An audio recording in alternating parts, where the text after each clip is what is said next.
Good morning, good morning, good morning, everybody. Good morning. Good morning, good morning, good morning, everybody. Good morning. It is Martine Lissa Malivers, and I am here today with my mini-me, my little broke friend. What's your name? Asha Malivers. And this is Asha's first woo session. Hopefully she'll be doing more. And it's entitled Mommy and Daughter Tings. What's up, Facebook? How y'all doing this morning? Thank you for being here. Peace and blessings, family. Peace and blessings Open with my heart, team. open mind, peace and blessings. Teresa, how are you? Good Some blessings, morning. baby girl. With Martine, how you doing? Good morning, Adam. Good morning, Martine. How you doing this morning? Hi, daughter. Hi, good morning. How you doing? Good, how are you? I'm doing great. Every day is a good day. Good to hear. Ashe. Good morning, sweetness.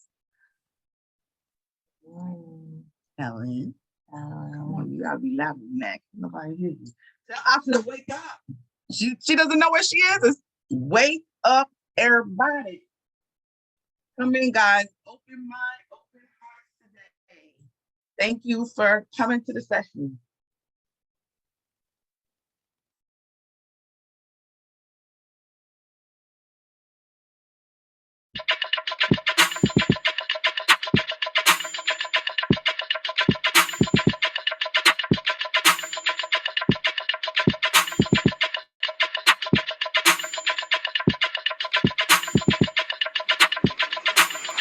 Wake up, everybody.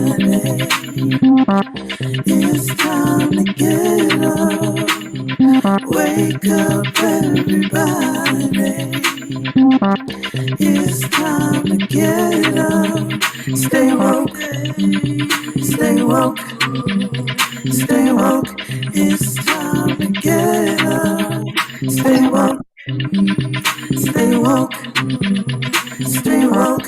It's time to get up. We're healing, we're dealing, we're growing. Together, together, releasing. We're teaching, we're moving. Together, together, we're learning, discerning. We're striving. Together, together, we're leading, connecting, transforming. Together, together.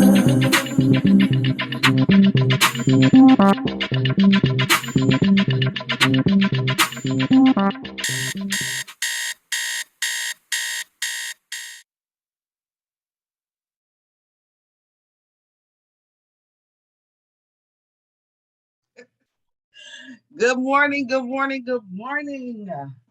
Good morning, Woo Family Grand Rising. Martine Lissa Malivers here, aka the Change Maker. For those of you who don't know me, I am a research nurse. I live in Houston, Texas. I work for the #2 Children's Hospital and the #1 Heart Center, Children's Heart Center in the United States. I also have a history of pediatric home health nursing, and I teach child sexual abuse prevention. That is my passion. And as of recent, I've adopted the name the Change Maker because my goal is to help others identify toxic norms and replace them with new healthy norms through programming such as Wake Up Everybody. And today I brought my daughter with me. The session is entitled Mommy and Daughter Tings. This is my daughter. Good morning, everybody. My name is Asha Malivers. How old are you? I'm 18 years old. Just like you. I'm an artist, a singer, a dancer. I aspire to be a psychiatric nurse practitioner. I'm a future Prairie View University alumni, and I'm also a change maker. Shay, can y'all hear her? She's a little tired. You know these things? I told her, I say, waking up this early, because remember, we're in Houston, so we're an hour behind y'all. It's nothing nice about it. But you know, they don't listen. They don't listen. That's what we're going to talk about today. So, family, I have a couple requests because this session is very out of the norm for me. I usually have a pretty scripted session. I only have a few bullet points to guide me because I want to make sure I don't miss anything. This will probably be my most authentic session. And authentic, maybe authentic is not the word, because I don't want y'all to think I don't mean authentic, but like free-spirited, unscripted. Thought about it beforehand, but really we're co-creating, we're manifesting right here in the moment. We're about to tell you a lot of our business. And of course, Wake Up Everybody is a safe space, right? But let's maintain that safety, especially for us, especially for my daughter, please, because, you know, I'm of a certain age where I don't know what people say about me for the most part, but she's not. And she really is, she stepped up. There's a lot of things I asked her if I could share, and I thought she was gonna be like, no. And she was like, Mama, we're gonna go on here and we're gonna tell it all because maybe we can help somebody and prevent what happened to us from happening to them. Okay, so please, please, please, I'm asking you guys to maintain that safe space. You're going to hear some things that may be shocking to you. And what I hope for is that you hear things that are familiar to you, but that you've always been afraid to address or even share, right? Because there's a lot of toxic norms. Norms meaning like they happen every day. We're just allowing them to happen.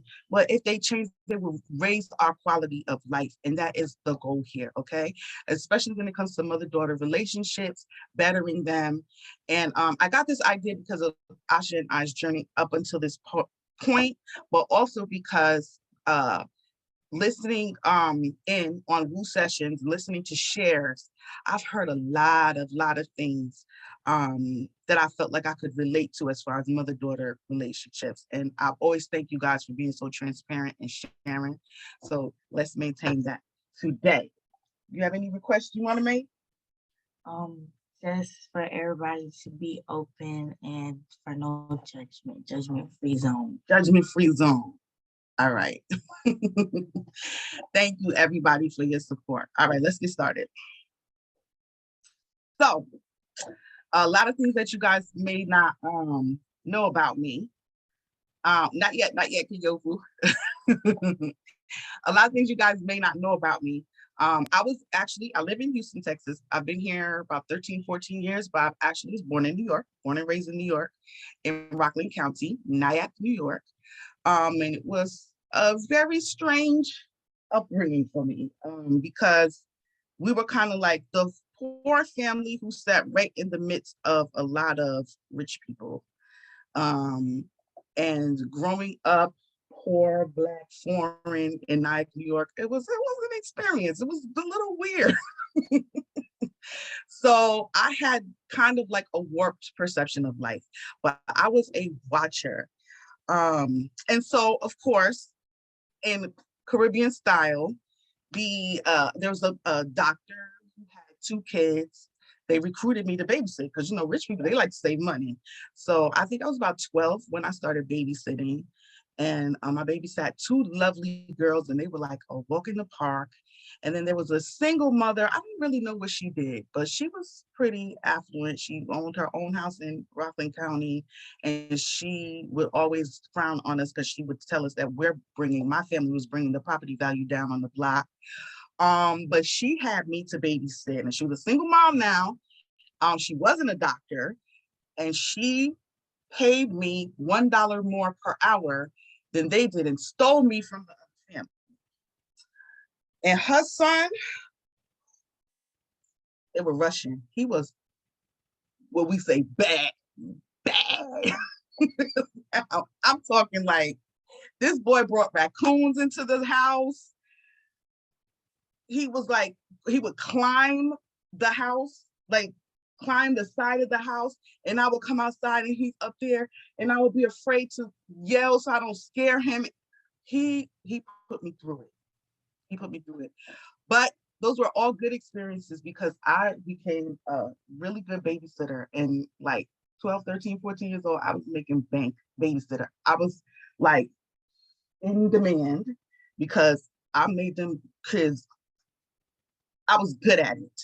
And I got fired from a couple jobs because a lot of mothers, they couldn't stand that I was parenting their kids better than they were. That's how they looked at it. So I say all that to say that from an early age, I started thinking about parenting. So I started thinking about the households that I babysat for and then my own household. And I was super judgmental. And the Martine that you guys have now, listen, I was not always like this. I was so quiet, just, ooh, easy to abuse because I was shy and just not, I was outgoing in my spirit, but I needed people to bring that part out of me. So I watched a lot. And I just, from an early age, had the perception of what type of parent I wanted to be. Okay, so I say all that to say that. And then as I grew older, I left Rockland County and I moved to the Bronx, and I lived in the Bronx for 7 years. And I started mothering the kids there. Like they used to call me Mama Martine because I was like, Jesus, let them come, let them come. I was young, I had my own apartment, and I always had kids in my house, always. I remember there was a woman who lived across the street. She had 5 kids, and she heavily abused drugs. And my neighbors were related to her, and she would just bring the kids over and go on a drug binge. And one day my neighbor was like, no more. She closed the door, and those 5 kids were outside of her door. And I banged on the door and begged her to let them in. And she was like, no. And one of them was a baby. Like, oh God, the child couldn't have been any more than like 8 months, sitting on the floor in my hallway. And I took those kids in, and every single day I would call out, and they were with me for 5 days, 5 days, 5 kids, until their mother decided to come get them. And after that experience, I mean, those kids cried to leave me, and they love me to this day. And after that experience, I was like, I want to be a mother. But there was a lot of things that didn't add up. And I want to hear from you guys because, so this was like early 90s. I definitely was what you, because I was cute, child. I was what you would call a man eater. I knew I wanted to have a million kids, but you got to have a man to have these kids, right? And I would say from 16 years old, that is when I lost my virginity. Yes, she's been finding that out right now. I lost my virginity to one of my best friends, and he cheated on me. And every boyfriend, I'm 45 tomorrow. Tomorrow's my birthday. Up until this day, there's only one boyfriend that I've had that I can't prove that he cheated. I believe that he cheated, right? And so even my last boyfriend, I forgave and accepted the cheating, but I can't. So my perception of a household, it just was warped because everybody I know and am close to, they're married and miserable. The husband is cheating. The husband may be trying to get with me. So it was just, that part was a mess, but I knew that I wanted to have kids. And I just really felt like I'm every mother, like I can do this. I'm an expert at this. So I got pregnant, and it was by mistake. I found out I was pregnant after I broke up with my boyfriend. And I said, I'm going to keep my baby, of course, because I didn't believe in abortion for myself, not in that type of situation. And I said, I'm going to keep my baby, and I can do this. I don't need no man to do this. I would love, I always had the image of me and a man. It was like us against the world, but that was not my reality at that time. So I want to hear from you guys. In your late teens, early 20s, was that your reality? Because I really do believe that. And I believe no matter what you guys say now, you just didn't know your boyfriend was cheating on you. I want it to be a perspective that changes because I always believe that you're going to get what you put out, and I wasn't putting out anything good. And then also to what it depends on the environment that you put yourself in. So let me hear from you guys. Ladies, let me know. Come on, Rachel. Good morning, blessings, blessings. First I want to say I love the fact that you brought your daughter in, to even gain perspective and get perspective, right? Because we're gonna learn from her, which is so beautiful. For me, I learned that 16 for me personally was very hard to even know what loyalty is when you never experience, when I never experienced, rather, I'm gonna say not you, when I never experienced a functional home with a mother and a father. My mother was also a woman that had many men like myself at this age, right? So it was hard for me to identify what real love was even. And so I wasn't chasing goals, I was chasing boys. So it's pretty much a manifestation, in my opinion, of what I never experienced. I always say, I ended up chasing a dream, a love I've never seen, right? And that's a daddy's girl. So that was just my, so I don't think 16 is a logical number to say if somebody's a cheater or not a cheater. I think it's a very young age to engage in a serious relationship. And I'm complete. Well, for me, all I know at 16 is this boy said he wanted to take the relationship to another level. He said it was about me and him, and it ended up being about me, him, her, and her. So at 16 years old, I knew what cheating was. My little feelings were hurt.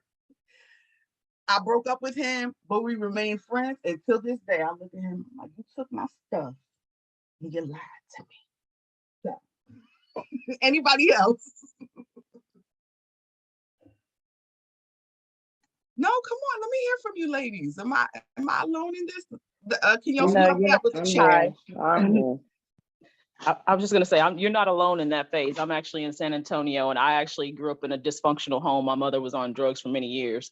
So as a kid, I learned about what not to do, learned from people what to do, but I also learned how you can shape your world. So, but yeah, I don't want to share my video, you guys, this morning because I'm actually getting ready Who for am I work. speaking to, though? Because I don't even see. It's LaShonda. I'm in San Antonio. Hi, LaShonda. Yeah, I have a daughter that's about 16, so I understand exactly what you're talking about. But that's one of those things that I realize as a woman now in my 40s, that yes, you got it right. Sometimes they cheat, and I've seen it When you happen talk to about many your women. mom, what about your personal experience? My personal experience is watching my mother be cheated on several times. So, and my mother being the cheater, I was like, what the heck is going on? So you learn the Give you behaviors. game at all? Because I know, like, when I was growing up, a lot, the elders even, don't Yeah. let these Yeah. My great and you know, grandfather would tell me something that I'd never forget to this day. I was about 7, maybe about 10 or 11 years old. And he said something to me, and I still repeat to everybody else. I said, every man's a dog. And I was like, what does that mean? I was like, he goes, every man's a dog. You just gotta figure what kind of dog you have. Do you have a Chihuahua? Do you have a pit bull? Do you have I was like, what is he talking about? Do you have a Labrador? I was like, what? I never understood what he was talking about, but each type of dog has a particular behavior that they have. One's caring, one's kind, one can go seek, one can go find. So therefore, I was like, this man, he's like in his 90s and telling me and I was going like, what? He goes, just remember that what I tell you, you will remember this till the day you die. And I'm going, what is he talking about? So as I grew older, I understood what he was saying because he was trying to prepare me for whatever it was, to come in relationships. Mine's not perfect. You just have to work at it. But at the same time, you're going to find that because everybody's looking for something. So you just have to remember that and be able to either keep going or you stop, whichever one you want to do. But I'm trying to teach my daughter that as well. So it's really hard to teach my daughter my experiences without revealing a lot. and you don't want to. That's my number one thing I would say with love and with racial dynamics. I don't want to taint her with my experience because, you know, things are evolving. And I remember one thing that I thought was really, really beautiful about these new rappers. They all had wives that they were verbally honoring, right? And I was like, oh, wow, that's so beautiful. Then now I think they all cheated on them. So, Valencia, I see you had your hand up, love. Thank you for being here. I'm sorry, Of Martine. course. There are a couple of people that come before Valencia. I don't even see Valencia's hand. But I do want to say, She was the only one up when I saw, but I see now. okay, so before that, I want to say that this is the time to call in the men, I believe. I would love to hear the men's perspective on this. And right now, only man in the space, as far as I can see, is Adam. So whoever brought in men in previous Martine sessions, please bring them in again. Thank you. That's true, because they should be able to defend themselves or tell us differently. Adam, you have anything to say? Because you be getting us right. You just listening. You don't have to. I'm just if something's burning since Kinyofu. Yeah, Adam will let us know when he has something to share. Okay. And so you want to bring in Valencia? If you still have something to say, Okay. Valencia, let us know.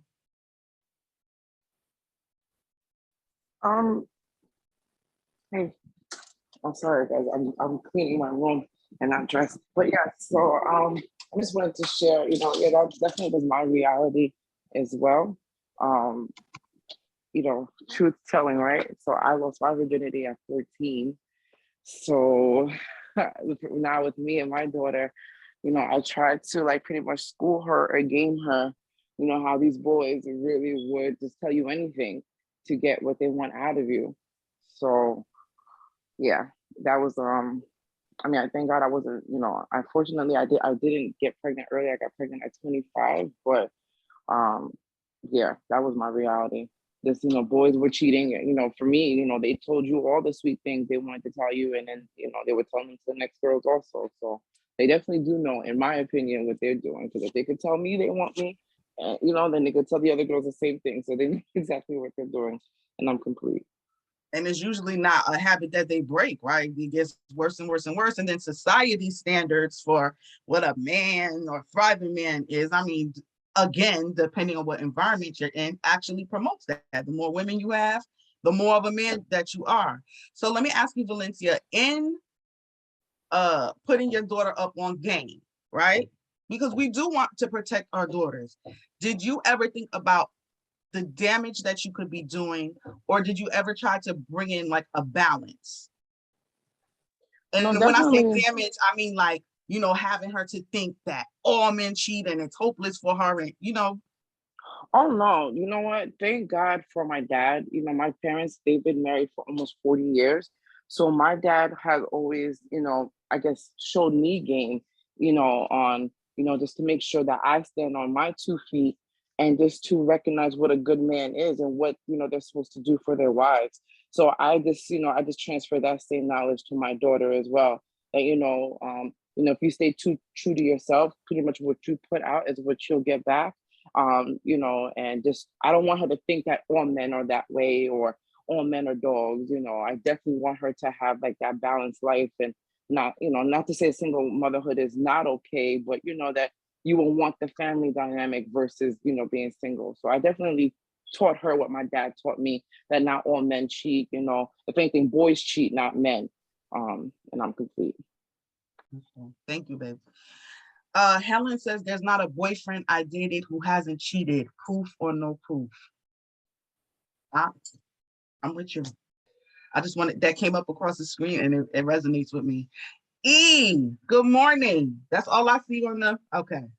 All right, Good. let me do that. So we're gonna get people in order and not confused. Okay, so Marilyn.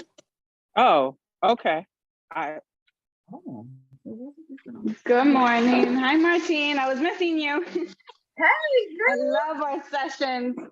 Oh, thank you. Yeah, so I got like a few things to say. So when I was young, I was very self-conscious, very low self-esteem. So I wasn't one really chasing boys, rather books, trying to educate myself, try to do good in school, because I felt that like with how I felt about myself, if I'm not educated, I'm not keeping a man because of the way I felt and the way I perceived my look to be. But getting older, I fixed what I thought were my flaws, and I'm in a better space. Now, having said that, I lost my virginity very late. It was maybe 17, 18. Um, and like I said, like I was so into education, learning stuff, science. I was more in fear of like STDs and all of that. So I was like, no, I'm not doing that.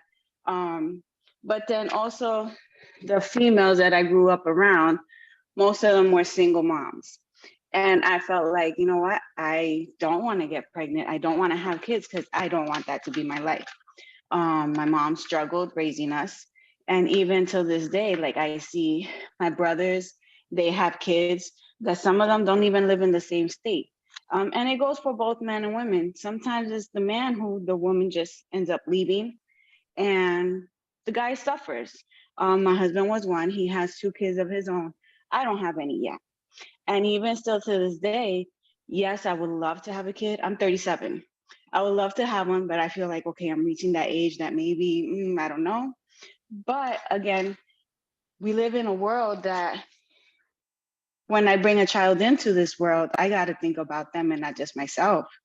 What am I bringing them into? And I feel like that fear in the back of my mind has been keeping me from bringing a child. And I know, like, okay, I know the situation I live in. I know my instability, whether I can support a child right now in this economy, especially I live in New York. It's ridiculous. Everything's like through the roof. You get a raise and everything goes up. So that raise is worth nothing, basically. And it's just, I would love to have one, but I feel like in this day and age, it's really hard to make that decision conscientiously and think about their future and what it is that we're bringing them into, because ultimately they don't choose to be here. We're making this decision for them. But then, like, even in my field, I see how many parents are parents who, God forgive me, I say, don't deserve to be parents, and now even with the Roe versus Wade, we talk a lot about that with like amongst us teachers, how we see parents who are very well and capable, but don't do. And then those that do, they need a lot of help.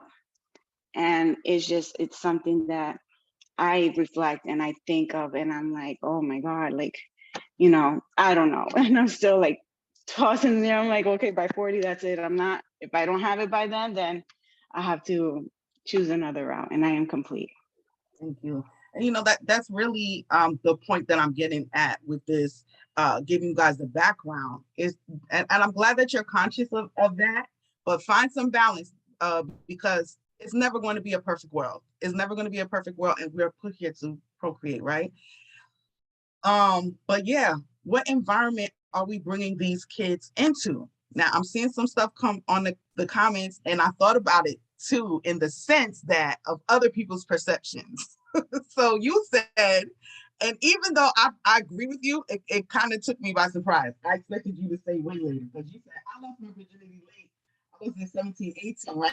And there's people in the comments like, that's late? I'm going to tell you from my own experience. That's late to me too, even though that was my first reaction, because I do have a couple of friends who lost their virginity at 18. They wanted to wait till the milestone ages, 18 or 21. But I would say the first time I knew that somebody like willingly engaged in sexual activity was 12. And that was Martine, your voice is going in and out. I'm not hearing you. How about now? Can you hear me? Can you hear me? Can you hear me? Yes. Okay. I don't know how long it was doing that, but I was addressing the comment of his 17 or 18 Repeat your last sentence. Yeah. Oh, yeah. So as in my own personal experience, the kids I was going to school with, they started losing their virginity at 12. And it wasn't like everybody was doing it, but it was a lot of girls that I was like, what is happening right now? We're having sex. And they were having sex talking about positions and all types of craziness. So yeah, that's late for some people is all that I wanted to say. All right, I'm ready for the next person. Let's read the chat. I also want to acknowledge Brandon for coming into the space. Yay, Brandon, bring your men friends. The reason being, I'm going to read the chat, couple of things, and that should give you some perspective. So Rachel says, every man I ever met was broken as me. They came from dysfunction. I don't believe all men are dogs. I believe all women and men have their process. And LaShonda says, let me state this. The word dog is a label as a bad word, but remember that you have met dogs that are kind, loving, and caring. Catherine, so Martine's premise was that all men cheat, no matter what the age or status. And Catherine Sweetness says 17 is very late with the question mark. See how perception can misguide us. And Amina says yes. Fund was in and out, but we can hear. Oh, sound. Okay, cool. And E. Yeah. Oh, hold on. I wouldn't say, I want to address what Catherine said. I wouldn't say that it's misguiding us. Everybody's experience is different, you know? And I think down to even like today, let's, what year are we in, child? 2022. We live in a state where pregnancy is one of the highest in the nation. Ashley's experience at her high school, how many teenage pregnancies have you witnessed with your eyes? I know like 3. 3. When I was in school, by the time I was a senior, listen, we were babysitting these people's kids. So I really think I think it's about the personal experience. It doesn't have to be misguided. It's just what the person's experience is. 17, 18, that's very late in my perception, according to my experience. So I just wanted to clear that. Go ahead. Yeah, I think Catherine is saying that 17 being identified as very late is a perception, and so she's saying that we all have a different perspective, and she actually raised her hand probably to clarify. I see her comment as different than how you see it. Okay. So Catherine, I'm gonna put you in line now to share if that's what you're here to clarify. Grand Rising. Yes, peace and blessings. Love to both of the facilitators. And I also put in the chat, I wanted to know if Martine's daughter, Asha, is dating. So thank you, Kinyofu, because that needed clarity. So what I'm saying is that location, right? Culture, all of those things are relative. If say 17 is late, I don't see it as being late, because I think of the responsibility that comes along with having relationships and having intercourse and maybe becoming a parent at 17 years old, depending on where you live and what your culture is, right? So some cultures, the children are given into marriage at 15 years old. So that's what I was saying. Sometime when I'm thinking of Asha hearing someone saying I lost my virginity at a late age at 17 years old, that made my knees wobble. So in regards to that. So I wanted to find out from Asha, is she now dating anyone? At the moment, no. I'm sorry, I don't hear you. At the moment, no, I'm not dating. Okay, cool. Thank you. And thank you for being here and showing up, sending you love and light. That's who sent you that. Oh, thank you. No, tell her. Oh, that's who sent you the card. Oh, thank you for the card. Oh, you're welcome, sweetheart. You're welcome. She's supposed to call you, but you know, she busy. It'll happen. I'm complete. Love you guys. Love you too. Kinyo, where we going next? Okay, E. Good morning, everyone. Good to see you. Good morning. it's so interesting listening. I'm 48 years old. I just turned 48 a couple of days ago. And Cancer, thank you. gang. Cancer gang. Yes. I have an interestingly challenging relationship with my mother, who is cancer born the day before me. So we have lots of fun. And the one thing I can give her credit for, well, there are things that I can give her credit for, several, but she raised me in full awareness of sexuality and in a very non-gender conforming way. So it wasn't be a good little girl, be a good Black girl. It was be a good person, be a big person, you know, and she still used gender pronouns. And as I've grown up, my gender pronouns are they, them, because the non-binary speaks more to who I am. But I have rationalized dating men and I have rationalized dating women. And I think that we do ourselves such an injustice to carry on the idea that this is a man thing, especially as deeply entrenched in female relationships as I've been. Humans who are hurting hurt other humans. And most of us are really hurting, especially us Black folk, because our home was destroyed, right? If it was obliterated, our families, our sons and daughters, it wasn't important. So continuing to create, I think, a divide between male and female, and this is what women act like, this is what men act like, as opposed to saying, has this worked for me? If I'm only dating Black men and I'm having the same results time and time again, maybe I should look at something else. There's a lot of humans on this planet, and I got to tell you, especially in the 40s, Black women are doing it. Black women are it. So I don't have a genitalia issue. I'm obviously much more fluid than most, but I do think if it doesn't work, what else can you do? What is limiting all of us in our idea of love just looking like a Cosby Show episode? Thank you. I'm complete. Thank you. Thank you. And thank you for bringing that into the space, because I'm going somewhere with this. And I definitely don't want people to think like that's the end all be all. Remember, I'm going through the stages right now. And so now I just moved to the Bronx. I was 19. I'm dating. I'm coming out of that relationship and I'm seeing patterns, because you're right in what you're saying. And one thing that I will say, and I don't want to speak for LGBTQI community. I don't want to speak for them, because I can only speak for myself. But one thing that I know that I identified, I watched within myself and my friends, is when you have the elders giving you all of these warnings, you're seeing all of these things, it turns into, well, I'm a progressive woman, I can do for myself, and if he can, I can do it better. And I tell men all the time, and I know y'all gonna say this is not a fair statement, women are cheating at the rates that they are cheating because of you. You know, I do believe that, and that's not to say that all women who cheat, it has to do with an experience with a bad man, because what you're saying is, but what you're saying is true, right? Hurt people and all of that. But I do believe that the rate of cheating among women now, that is largely due to that. It's largely due to self-sufficiency, and I don't have to take this anymore.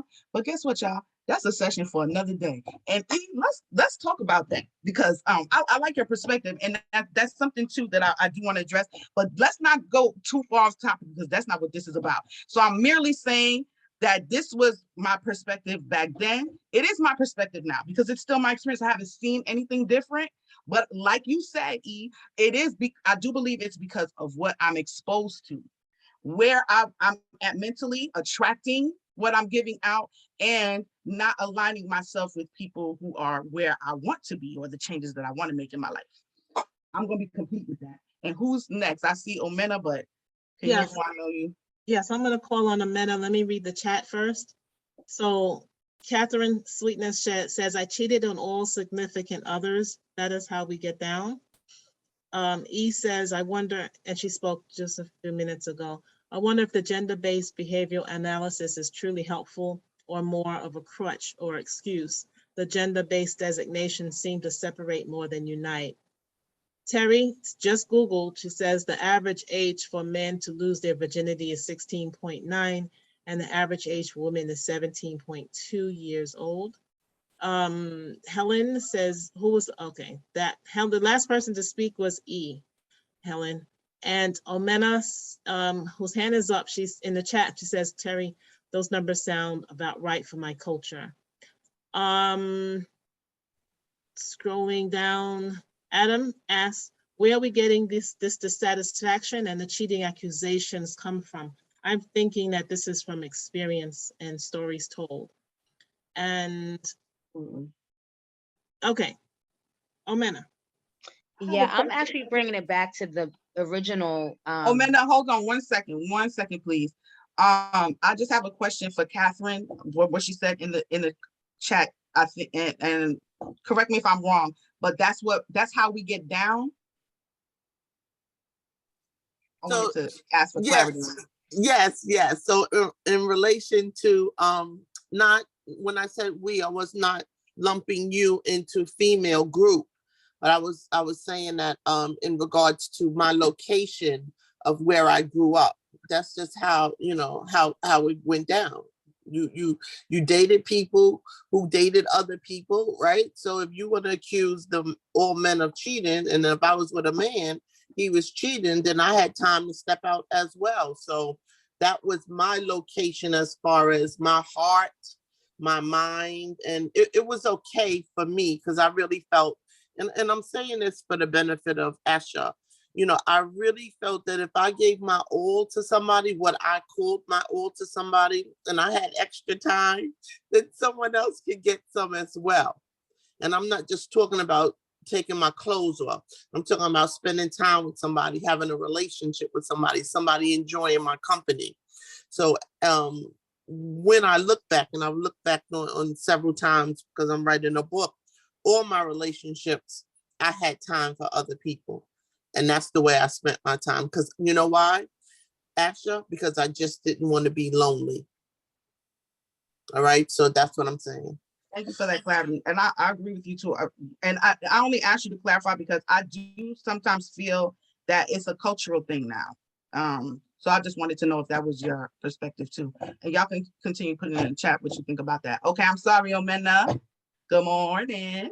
A divine rising to you and your beautiful daughter. I'm actually going back to your original point about being 16 and losing your virginity, and was that like, were you the only one, you know, experiencing that? And all I simply was saying was that I lost my virginity at 16 too. But what was crazy was that I was a youth STD and abstinence advocate. So I actually used to teach my peers about abstaining from sex and how to protect yourself, you know, if you were engaging. And then I ended up pregnant the following year. So who I lost my virginity to was not who I became pregnant by. And in terms of where the conversation was going about cheating, I said, yes, those two guys cheated, but I don't think that was the premise. I think like how Rachel was saying, you know, we meet, but first of all, we repeat, right, what we saw and what we learned sometimes in habits from our 0 to 7. So I used to say all the time that guys that I dated or that I liked would cheat. They had commitment issues, but in fact, it was me. I have the commitment issue, which is why I can attract you in the first place. So I always say that we meet who we are. And in terms of being so transparent with your daughter, you're like, oh my God, it's probably the first time she's hearing this. It made me think about my daughter's birth story. I told her, she's 15, and I told her very recently, because I think these types of conversations amongst daughters are very important. And I know you're going through this story, and I'm like, I completely relate. But I told my daughter her birth story and about how her dad was like, I can't say a one-night stand because I knew him. We had mutual friends, like we visited the same places. But my first time, or really I should say the second time meeting up with him, we slept together. And I said, your birth was miraculous because she was conceived in a restaurant called 7A on Avenue A in 7th Street. And her name is Aza.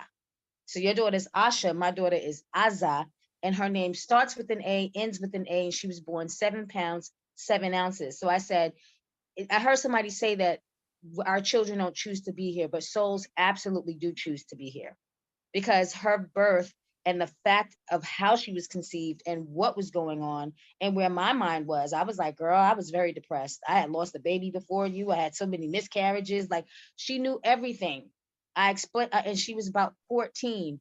And I told her my story from when I lost my virginity, all these things, because I think it's important to be transparent, but to be transparent at stages and to be able to be mindful of your daughter and know what she can take, like really watch how she's responding.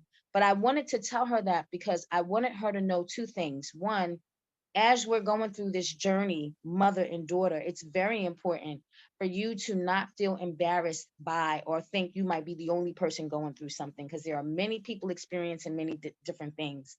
And while she's not sexually active either, and her generation is a little different, because it's kind of like they're not as fast as our generation. Because I meant to say that 17 and 16 was the norm for my generation, not necessarily my culture, but the generation. So she's not like that. But the point I'm making is I told her I didn't want her to feel embarrassed about being transparent, that's liberating. That's true freedom, when you can just come out and you can say exactly what it is. That don't mean be like, you know, having diarrhea of the mouth and putting all your stuff out there to the wrong people. But it's a liberating act, because nobody can hold anything against you. And I don't want you hearing something on the streets about your mother that you don't hear from me first, you know? And I want her also to see where I've grown, where I've transformed from that, where I've actually, you know what I'm saying, came from a low place, vibrational place, to now a high vibrational place. And that's all a story. It means nothing. We get a chance to create new stories every day. So that was just what I wanted to address and speak to when you were first talking, and I'm complete. Thank you. Thank you. Thank you so much. And you brought up so many great points. And I'm telling you, this as all my sessions could be a million other sessions. It really is important for us to have those age appropriate, like you say, conversations with our kids. And not only don't pigeonhole age, because our kids are unique individuals. And as parents, we sometimes don't respect that. And you have to know where they're at emotionally, developmentally. They may be a little, not delayed enough to be having to go to a specialist about, but some kids are a little bit more naive than others. So that's a really, really, really important point. And on that note, I want to bring Asha into the conversation. Up until now, taking in everything that you heard and everything that I've ever taught you, putting you up on game. But also, I like to think that I bring a little balance into the situation, and tell you that I want you to have your own experience. I try not to jade you. But honestly, sitting here right now today, what is your perception of men, love life, culture? What is it as far as what I told you, what you're seeing for yourself, and how you feel personally? For listening to everybody, and just from like my mom's experience, and like just seeing what I see, like I do know that like all men cheat. Like I know that that's a saying, and like not that it's just a saying, but like it's true. Like everything has some truth. But I still believe that there are like good men out there. I still believe, like I've seen like happy relationships. Like I know that it's possible. You just have to try, and you just have to work towards it. And like I feel like sometimes people, especially like my age, like they go too fast, or like they don't know their worth, and like they just go back to the same people. But like I feel like if like somebody's cheating on you, then I feel like that you need to be able to like push forward and like work on yourself. You can't be happy or make somebody else happy if you're not happy. So I feel like all that stuff, like you contribute to it too. And I feel like my generation does move pretty fast. Like a lot of people that I know, like they've lost their virginity like at 15, 16, like since middle school. Me personally, I feel like that's really early, and I feel like 17 and 18 is still really early. I feel like you should wait around for the right person. And like everybody in my family, like a lot of people, like they're like single mothers too, and I don't want that for myself. So me personally, like I want to wait. But it does, like it makes me feel like really sad that like a lot of people in this chat, like they've experienced cheating, and they feel like that's the norm, or like that's like what they know. Like I want to see like more happy relationships and more like healthy marriages and two-parent families. Okay. So you said you contribute to it too. How? Like I feel like sometimes like women like I don't like put it all on the women, but like I don't want to say that we give like men a reason to cheat, but I feel like how to explain it without it Come sounding on. bad. Well, make us understand. Use your words. Like, I feel like sometimes like women give men a reason to cheat. Like you Like, know, what are reasons to cheat? like if you're not catering to their needs, you know, like sometimes the same way that men don't listen to us, like we don't listen to them. Like when y'all are arguing, you're supposed to like, you know, you argue about it, you speak about it, and you fix it. The same way that they might not fix it, you might not fix it. Like there's always a reason for everything. I feel like if a man is going out and he's providing for you and he's doing what he's supposed to do, like, to come home to like a home. She's breaking up. Asha, stay center in the computer, around the mic. Can you hear me better? No, I hear you more when you're centered with your mom. Like this? Yeah, yeah. I was saying that like I feel like if a man is going out and he's providing and he's doing what he thinks he needs to do and he's expecting to like come home to a home cooked meal, like you're supposed to take care of the kids, you're supposed to clean the house. If that's what was agreed on and that's not what's being met, I mean, cheating is obviously not the right answer, but that could like contribute to it. But I'm not saying that women are meant to stay in the house and clean the house. I'm not saying that. I'm just giving an example. Okay. All right. So yeah, because it is something that I try really hard, and Asha has experienced cheating. She actually, my last boyfriend, she's the one who caught him the last time. Want to talk about that? What were we doing? Oh, it was me and my mom and my best friend, and we were like in 7th grade, I think 6th or 7th grade, and then I don't know where her boyfriend said that he was going or where he was. Because we were sitting, we were eating together, and he said he had to go. Yeah, and then so we ended up going to Walmart. I don't remember why we ended up going to Walmart, but we ended up going to Walmart, and my mom sent me and my friend inside to do that. Like that's normal. Like mom always sends me inside, and she stays in the car. And then we're walking, and I thought that I saw her boyfriend. I was like, oh, like that man looks a lot like my mom's boyfriend. And then my friend was like, no, like that is him. I was like, is it? And I got closer, and it sure was. And he was with a woman and her child, and they like, I don't know if it was a coincidence or if it was on purpose, but they were all matching. They were all wearing like royal blue. And I went back and I told my mom, and then I think she called him and she asked him where he was or what he was doing, or like if he was at Walmart. And I think he said yes, that he went to Walmart. What was my first reaction though? Like you were like, are you sure that was him, right? Or why didn't I go up and say something? Yeah, because I was thinking, okay, the royal blue thing, like who does that? Is nobody's trying to match to go to Walmart. And I was thinking, he probably just saw somebody that he knew and he was talking to her. And if you didn't approach him, he didn't have a chance to react. He didn't look guilty. Like you shouldn't accuse him. But her friend, and her friend comes from a 2-parent household. As far as I know, I don't have evidence of a man because I do know a lot of people's business. I've never heard anything, so I can't assume. But her friend's reaction is what hit me the hardest because I was so calm about it. And I was like, we're just going to call him. And then I called him and he said he was in Walmart, right? And I said, well, were you talking to anybody? No, I haven't talked to anybody since I've been here. You weren't with I talked to an old white woman in the cart section who needed help with whatever.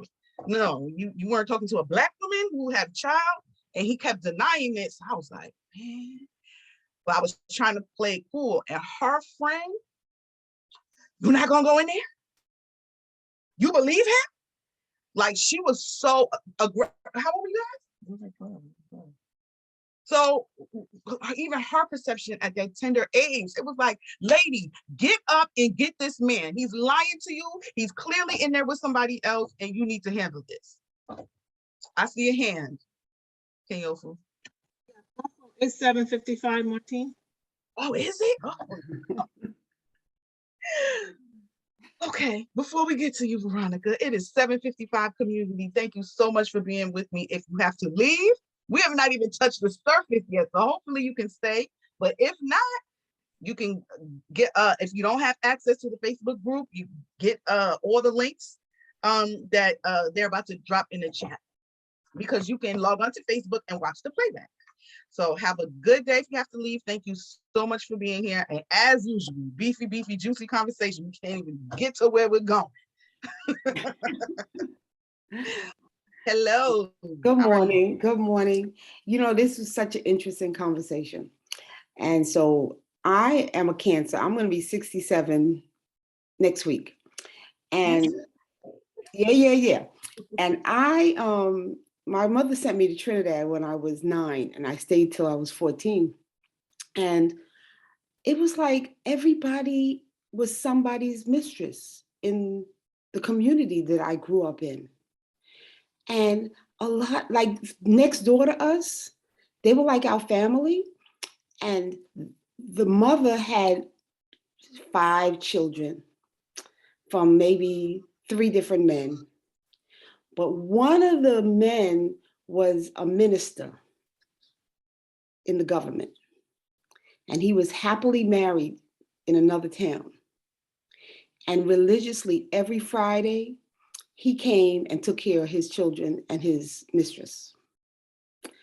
And I have lots of family members who all had these relationships, like they always, and they weren't called cheaters because it was like a culturally accepted behavior. And they had some decorum. No, it wasn't they all had decorum. And they took care of their kids. I'm being facetious. You know what I mean? And what else was funny was, what was so funny is a lot of the women, the wives, knew, I think they all knew that their husband had a chick on the side. There was even songs about that, right? And some of the wives, like I have an uncle whose wife, he had he had his wife and he had the children. And the wife was so nasty to those children. So we think about not only the fact that you're having this relationship on the side, but the wife also knows and expects that you have another relationship. And she's not accepting of those children. And these are women that had babies for these men when they were 14 and 15.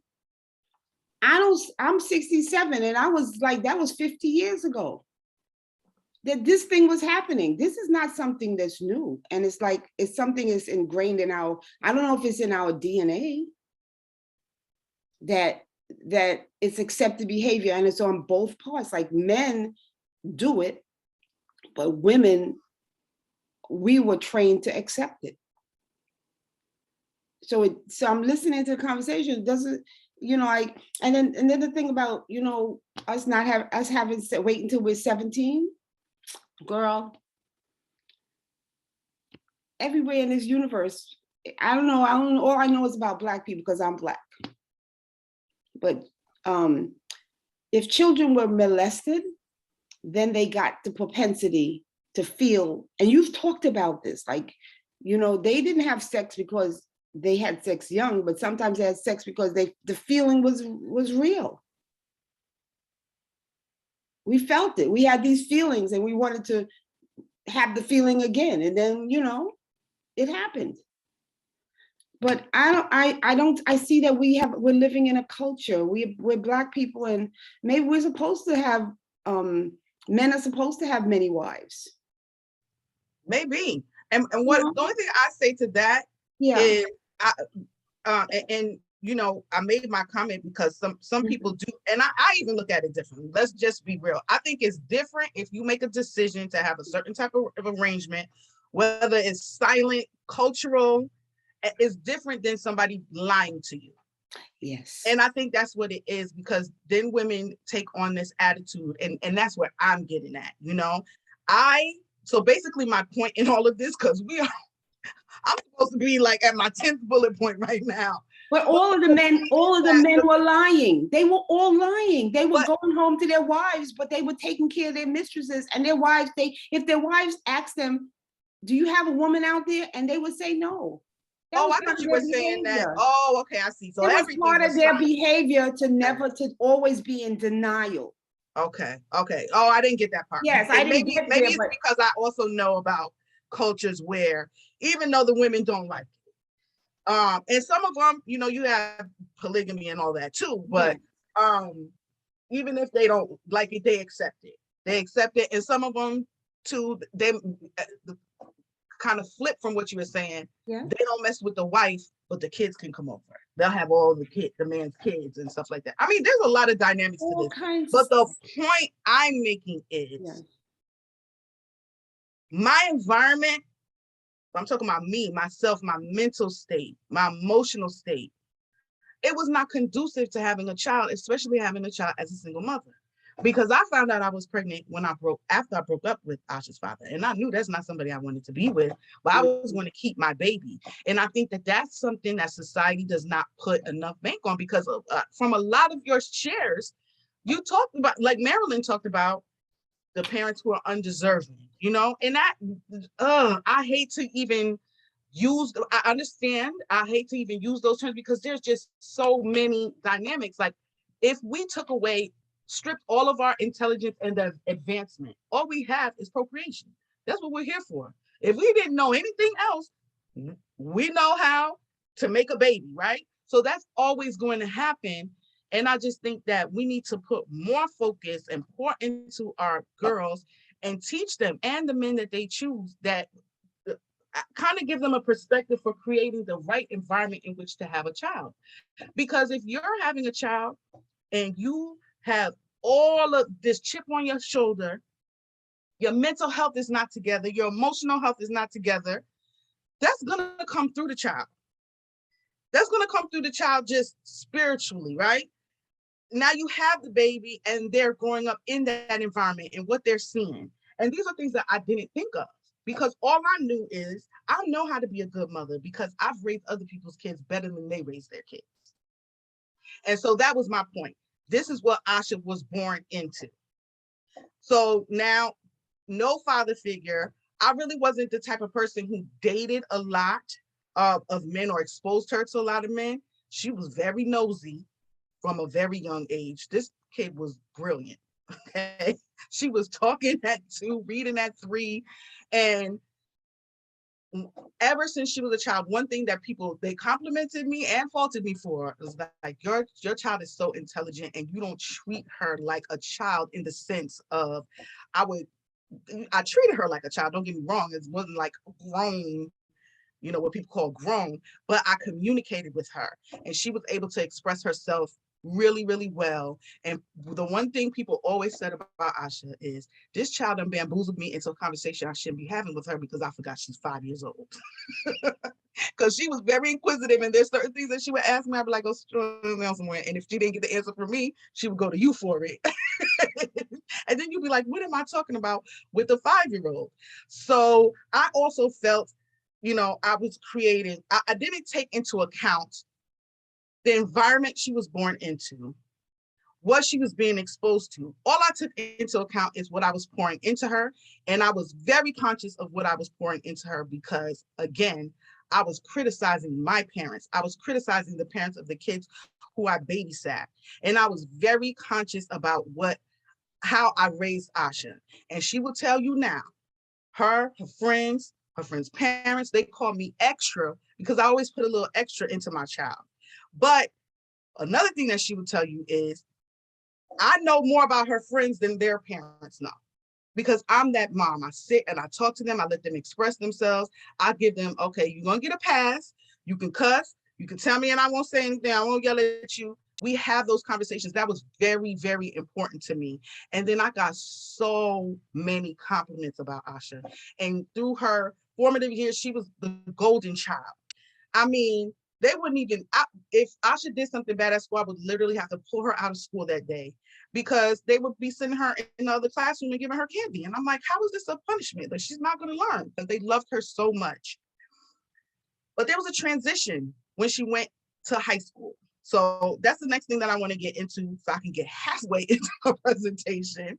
But I see Sweetness has her hands up. So unless Kenyofu, you want to go somewhere else and let you leave me, but I just want to take a break so we can address the community. Presentation, I'll spotlight her. Sweetness.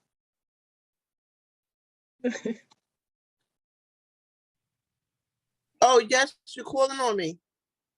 Yes.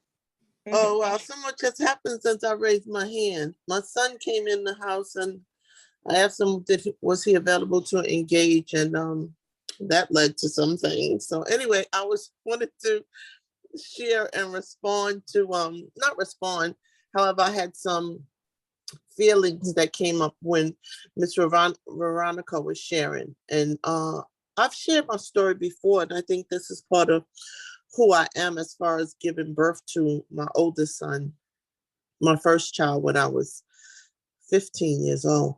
I was 15 years old and did not ever hold a job. So how was I supposed to be taking care of a child?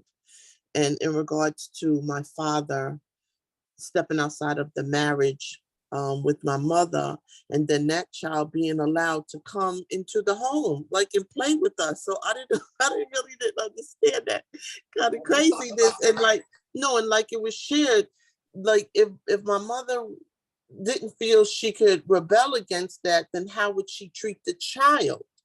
So then it's one thing propelling against another, pushing against another, what they call, I don't know, a snowball effect, where, you know, you're feeling bad about one thing and then it leads to another. Then I had a sibling in the home and was not my father's child. But we was living in a house, we was thinking that all the children was my father's, but it was a daughter who wasn't, who lived there. So how was he treating her?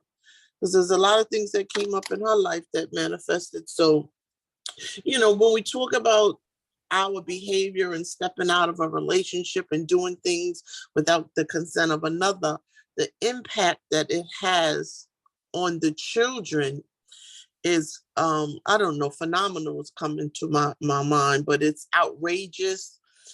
My vocabulary is not extensive. I think that you know what I'm trying to say is that almost irreversible. And sometimes I feel it's almost irreversible. However, then that would be giving up hope, and which I cannot do. But I see the damage of someone making a decision to bring a baby home, and you know it's not your husband, and the damage of that, and then the damage of the husband bringing a baby in that he had with somebody else to play with us. So that's what I wanted to say. I know for me, I'm more conscious of decisions that I make that impact other people, especially the children.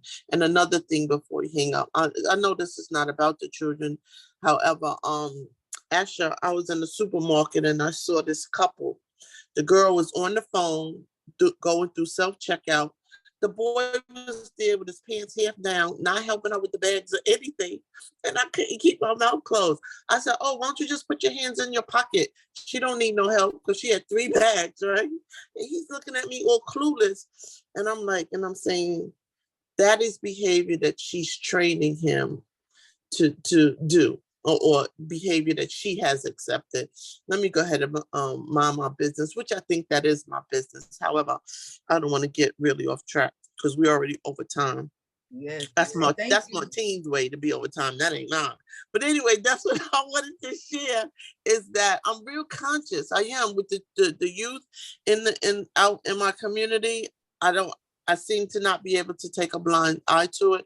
And like I said, being conscious of the impact of not treating children in a respectful way when they're children, and seeing the detriment as to when they become adults. So thank you for letting me share that, community. Absolutely. I hope someone benefited from it. Absolutely. And to your point, it doesn't even have to be in your household, because I know my household, there was a lot of toxicity and things. But one thing that wasn't going on in my household is a lazy, cheating man. No, my stepfather, like I always say, he did our hair, he cooked, he cleaned. And that's the one man that I would say,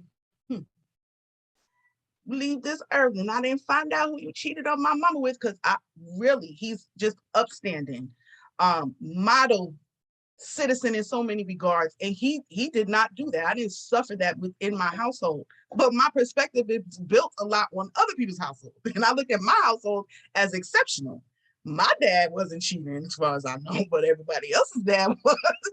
And you know, I was that kid, I was so quiet. People didn't know I was listening. When I tell you the secrets that are tucked underneath my skin, because adults just talking, acting like I'm just a fixture on the wall. And meanwhile, I'm taking it all in. And I also am not a person, I try not to be like a gossiper or anything, which is probably why I was able to like, I know what I'm talking about as far as my experience. They're not assumptions. So this is what this child was born into. And then there was, I was a hustler. I was a man eater. I didn't need a man for anything. And now I have this baby, right?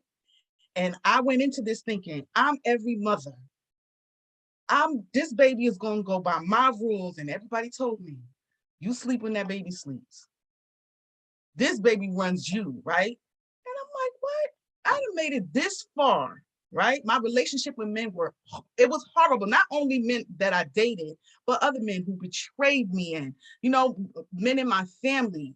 I felt like I wasn't supported enough. I felt like the stronger I am, the more intimidated men are. And it caused friction in all types of relationships. I still have that issue with my dad, even now, my stepfather now. And this is what she was being born into. And this little thing that depended on me for everything, like, I was defeated. My mom was like, come home. Nope. I was on the 5th floor in the Bronx. When the elevator broke, I had that carrier. I was going up 5 flights of stairs. I was like, I can do this, until I couldn't do it. And I was broken and I needed sleep. And it was just a terrible situation. I did move back home. And I subletted my apartment. And the person who sublet, it was like issue after issue after issue. I had investment property in New Jersey that I was losing. I had my first foreclosure. She was born into straight chaos. So I was very conscious of taking control, getting stable. That's how I became a nurse, only because of this one. My family would be like, it was your destiny, because I'm Haitian and they're all nurses. But I made that decision because of her. And so I went through a period of also getting myself together and finding myself. And whenever you do that, no matter how you try, you're putting yourself above your child. Tell us about that, Asha, especially like your experience, your perspective. Let Asha tell it. Her grandmother raised her, because she feels like we're in her grandmother's house now, that we've been here forever. And it's not true as far as factually, but that's her experience and that's her perspective. I was in nursing school for 2 years tops, but it's the better part of her childhood. Let her tell it. Come on. Whenever we moved here, I was like 3 or 4. 3 years old. Yeah, I was 3 when we moved here. And then you said you didn't live here, you lived in Dallas. Well, I was in Dallas. That's true, because I had a contract before going to nursing school. I had a contract in Dallas, so I was working in Dallas Monday through Thursday, and I would come here from Thursday to Sunday. But even though like she was here, like even when she went to nursing school, like it just felt like she wasn't like there. Like I had a conversation with my aunt, like when me and my mom started like going through it like little by little, and I said that I felt neglected. Like it just felt like she was never there. It felt like she was always working, always doing something. Like I genuinely felt like I was raised with my grandparents. Like they were always there. Like when I woke up, when I went to sleep, they were always there. But like my mom, she was always working, and at the time I didn't know that she was doing it for me. Like I thought that she just had better stuff to do. And whenever she would go to nursing school, like I would literally follow her to the garage. I would sit in the garage until she left. And as soon as she left, I would just start crying. And I would always like beg my grandpa, ask my grandpa, like, where's mommy? Where's mommy? Like, I just felt like she wasn't there. Not like she didn't care about me, because I knew that she cared about me. But like, at the time I was so young, I didn't know why she wasn't there or what she was doing. And this made me really upset. And that's just how I felt. I felt neglected. I felt like I didn't have no mom, Asha, move to the center of the computer or to the mic, closer to mom. Hello? Yeah. But yeah, I felt neglected, and I already like didn't have like my father around, so like not having my mom around, it was really, really hard. And I ended up hurting her feelings without even knowing by saying those things. So it was just like a thing about perspective. Yeah. And that's major in a mother-daughter relationship, especially as mothers, as single mothers. We're always on this, we're not victims, we're survivors, we're single mothers, but it really is a victim mentality, because when I first heard that was her perspective, it was last year, and I was angry because sometimes it would take me an hour and a half to get to nursing school. And I had an apartment near the school, and I made sure that I studied, but I always came home, And it's like one of those things where it's like, nothing is ever enough. I'm like, I made all these sacrifices, and this is what her perspective is. And I think we as moms, we get caught up in that. When she's a child, she's been carrying this from an age where, okay, if I think it's manipulation or whatever I'm thinking, right? She carried it from an age where she couldn't even really do that. It's just how she processed it. But hearing that, it caused so much tension. It caused so many arguments. And today, I cringe hearing it still, but I'm able to accept it more. So at the end of this, I'm going to have tips on how to better the mother-daughter relationship. But I just want to expose you guys to just a huge difference in perspective. I literally, days where I could have drove 15 minutes, right? I drove home so I could see her. And I couldn't even see her for long because then she had to go to sleep so she could go to school. And then I'm now up later than I would be studying. And then I have to drive back again to class. And you're saying I wasn't here, right? I'm about to cry telling you guys this, but why is it about me? That was something that was really, really, really hard. So how old were you when I was in nursing school? I think you were in 4th, 5th grade, right? Okay, I graduated when she was in 4th grade. So these are all things that are building up, right? Another thing, dynamics, people that you bring into the situation. Her grandmother would tell her, don't let mommy see you cry. I didn't even know that she was experiencing this. Maybe I could have fixed it. She literally would hide it from me. I didn't know she was feeling this way until one day I forgot something and I came back to the house and I ran because I thought that she injured herself. She was crying so loud and uncontrollably. And I'm like, what happened? What happened to Asha? And my mom just gives this blank stare because she don't know how to lie. She tries to be deceiving, but she's not good at it. And I'm like, what's going on? And then Asha told me how she felt. But by then it was too late. The damage was already done. So we're carrying all of this. Okay, now I'm a nurse. Now I'm working, right? I'm a new nurse. I'm working crazy hours. But one thing I did try to do was 3/12s, so I could spend as much time with her. But then we had issues with me picking her up from school and depending on, it's just a mess. But still, she's thriving in school. She's the golden child, and then she transitions to high school. And I would say that is when things changed. And that is when I started feeling like a failure, and all of this stuff that I thought I had together and this blueprint and master plan that I had, not to be like everybody else's parents, not to put my daughter through the experiences that I went through. She went through a lot of them. So how was high school? How was transitioning from junior high? And, there's some things that I'm going to ask her that she may not even be aware of, but how was that for you? Because your behavior changed. The transition from junior high to high school, like academic wise, like it wasn't that bad, but I feel like socially it was different because I feel like when I was in middle school, I didn't really like care much what people thought. Like, of course I cared what people thought. But when I got to high school, I wanted to be like everybody else so bad. I cared about what everybody thought. I was always trying to like please the people next to me. I was always trying to be cool. And that started like, affecting my behavior, obviously. And I started like, being bad. And, at this time of my life, I'm like, okay, she's older now. I can start really trying to date. Let me see. I don't want to be a nurse. I did this, for the stability. I love nursing. I feel like I was destined to be a nurse to change my mindset about a lot of things. But there's other things I want to do. I'm trying to grow this nonprofit. And I'm missing a lot of things. Oh, wow. Okay. So what about now? I'm just going to try to move closer. Better? Okay. So, we're both going through this transitional period, and I was missing a lot of cues. But one thing that is always constant, and that's constant, and, I'm a change maker. Nobody asked for my slides. You can bring that slide up. All of my sessions are based on a toxic norm, and then I propose a change that I would like to see. And this session is not based on this toxic norm, which is why I'm only bringing it up now. But babies, it has a lot to do with what we went through, okay? So toxic norm. On the left, change I would like to see on the right. Toxic norm is teenage cell phone addiction is an underaddressed public health concern that affects teenage girls at higher rates than boys and can lead to violence and even murder.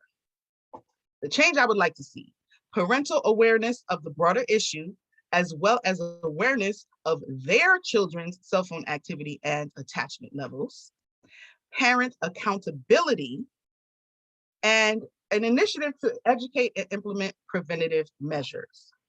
Now, I researched this, and I'm telling you, I read of so many cases of girls, mostly, killing a parent, a grandparent, over their cell phone. I'm not going to say like it's a huge issue, there's no percentage or anything like that, but it was a little bit more than I would like to see.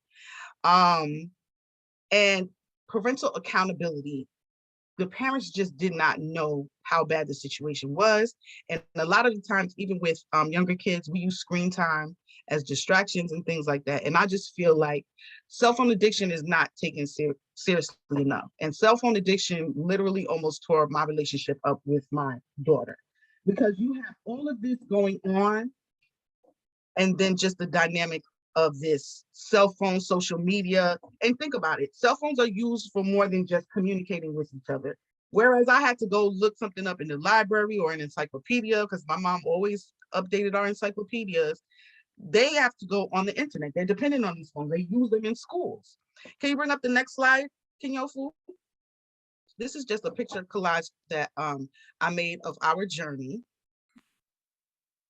And one thing I would tell you, even for me, all of these pictures, who is that in the middle? It didn't take a picture. That's not us. All of these pictures were taken with a cell phone. I don't have like pictures. I do have some, but and y'all can tell me, does anybody make sure that every picture they capture on their cell phone and that they want to keep, make sure that they print that picture? Does anybody do that? Probably not. So we're dependent on our cell phones. And so through this transition, and what I would say, because I definitely read up on what Asha was going through once I noticed, and it was a pandemic that let me know what my child was up to.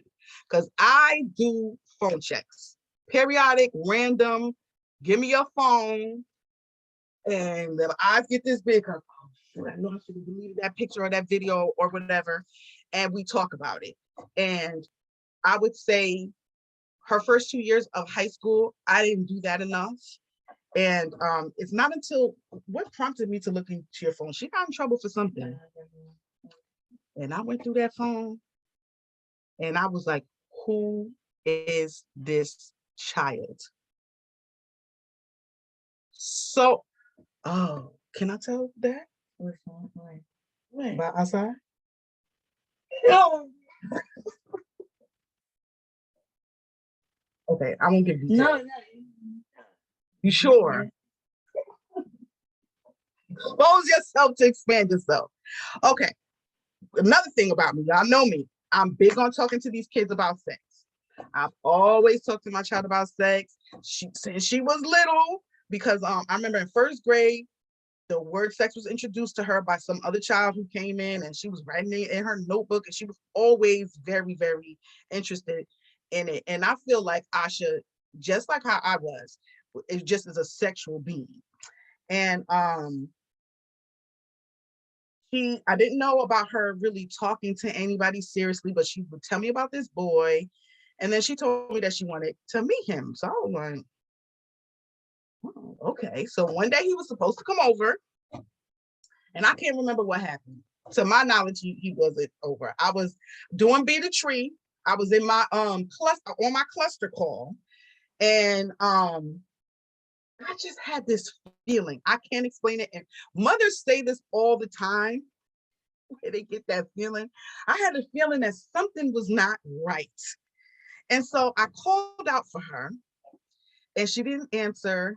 And I think I finished up my call, and then I went to my dad, and my dad, oh, he's very passive aggressive.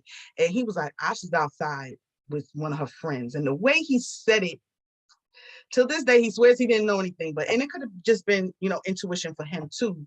But it was like, you need to go check on that situation. So I called her, and I'm playing with her. I'm playing with her on the voicemail.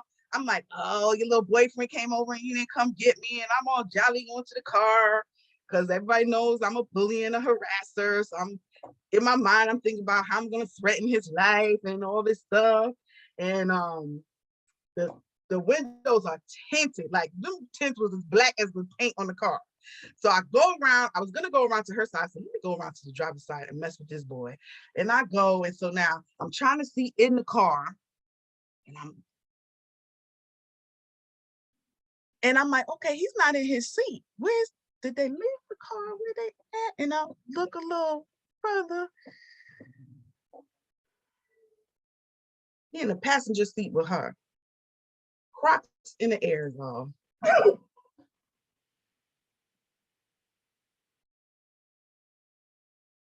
I'm always like, when people, oh, my life flashed before my eyes. He's so dramatic. I thought I was dramatic. That's so dramatic. Child, the whole thing, the birth, everything flashed for me.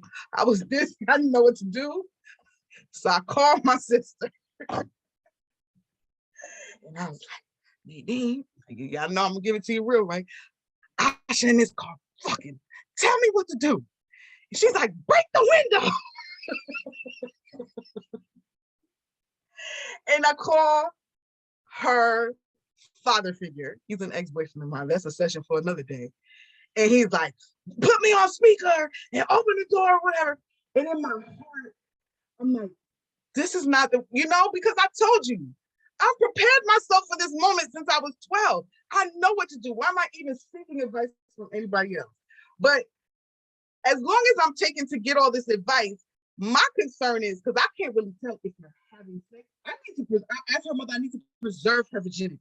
So I need to stop it from happening. So now I go back to the car and I'm like, okay, he has his pants on. Okay, they just drowned. Okay. But then I was like, Martine, you got to do something quick because that could evolve into something else. So finally, now my sister's blown up my phone. The father figure, his name is Montez. Let's give him a name. He's blowing up my phone, and I'm ignoring their calls because I was like, they're gonna make me kill this little boy. And I go up to the window one last time, but they're done. And he's sitting there and he sees me. He's like, oh. So he rolls down his window. No, he ain't see you went like this on the window. But he was sitting in his seat. So he rolls his window down. I'm like, hey, how you doing? What you doing here? I mean, I thought we weren't meeting today. Did you come to see me? He's like, yes. I'm like, oh, okay. What's your name? Introduce ourselves or whatever. And she's in the passenger seat.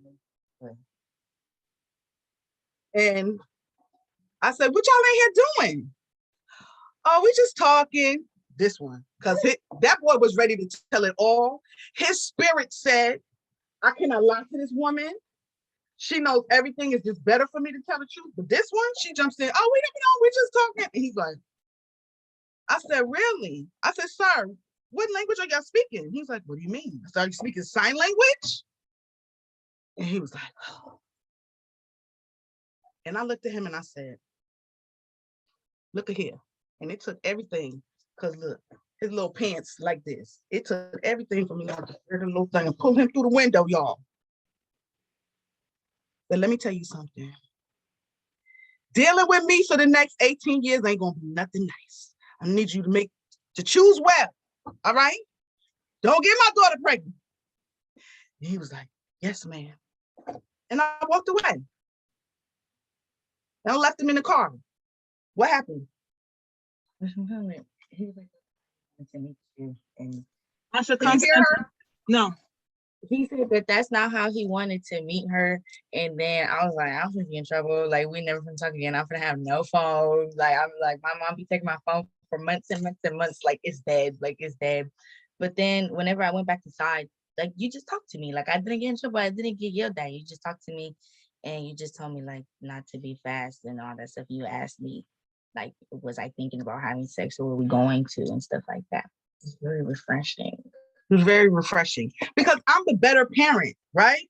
I told you, I've been planning this since I was 12. So in my mind, in my perspective, everything is all good. We do a phone check. When did it start to get bad? We do a phone check and I find out that she was lying to me about where she was going. First of all, it's 7:31. 7:31 Central, 8:31 Eastern. And I know a lot of you may have to go. I'm gonna request another 15 minutes. Even though we're probably gonna need a part 2 for this. Thank you so much for your shares. If you have to go, please watch the playback for the next 15 minutes. And thank you for being here. Information is gonna be in the chat. Martine, I want to bring your attention. Adam's hand is raised. Okay. Hey, Adam. Hi, Martine. Thank you for this great conversation on encouraging your daughters on relationships and how she is able to navigate it. I just want to say that a lot of us really need to start, thinking outside of the box and start, accepting certain relation dynamics, even though you may not agree with it, because personally for me, when I learned about relationships, I learned it through television and through music. I didn't really have anyone to tell me about relationship dynamics and how they were structured and whatnot. So consequently, that made me very one-dimensional in terms of me thinking that monogamy was the only relationship that was out there, not knowing there was various types of relationships that existed. But those relationships, such as open relationships and poly, were very taboo, which I don't understand why, because we really need to start having that conversation for the younger generation about relationship dynamics so they can, understand it better, versus when they reach your daughter's age and they get, shocked and surprised about these relationship dynamics versus, what they hear on television and in the music, especially with people talk about cheating so many times. And I'm complete. Thank you. Yeah, and I to that point, I thought that I was on top of all of that.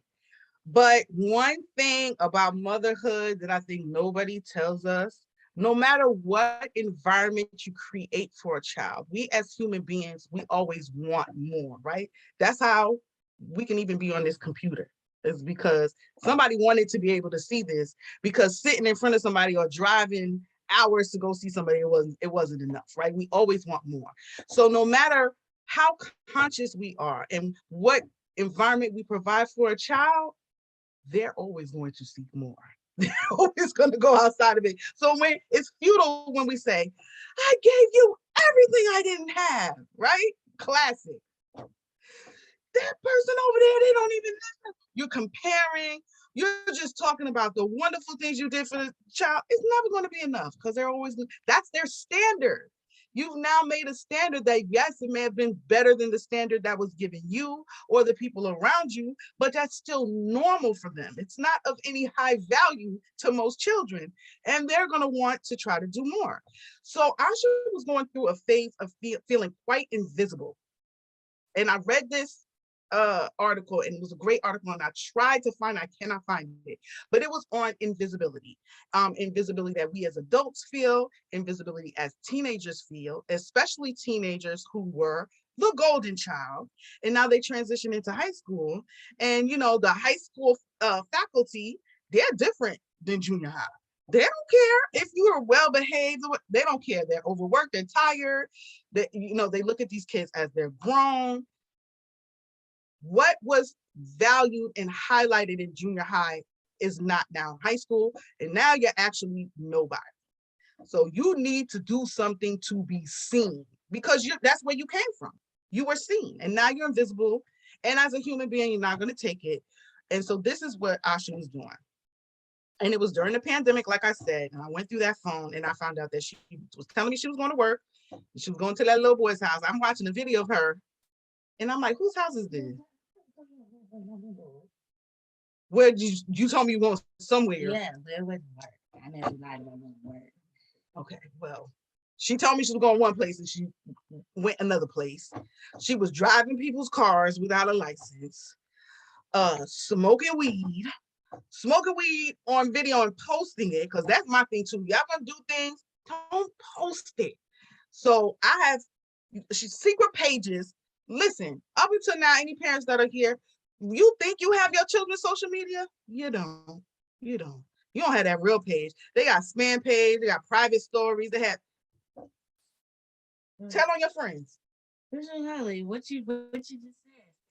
Private stories, private spam, everything. And as a parent, there's certain things that you can only control what you can control. You have to let go of the rest. But I know what I found in that phone all at one time, it was just so alarming. I was like, I'm taking that phone. And I've taken the phone before.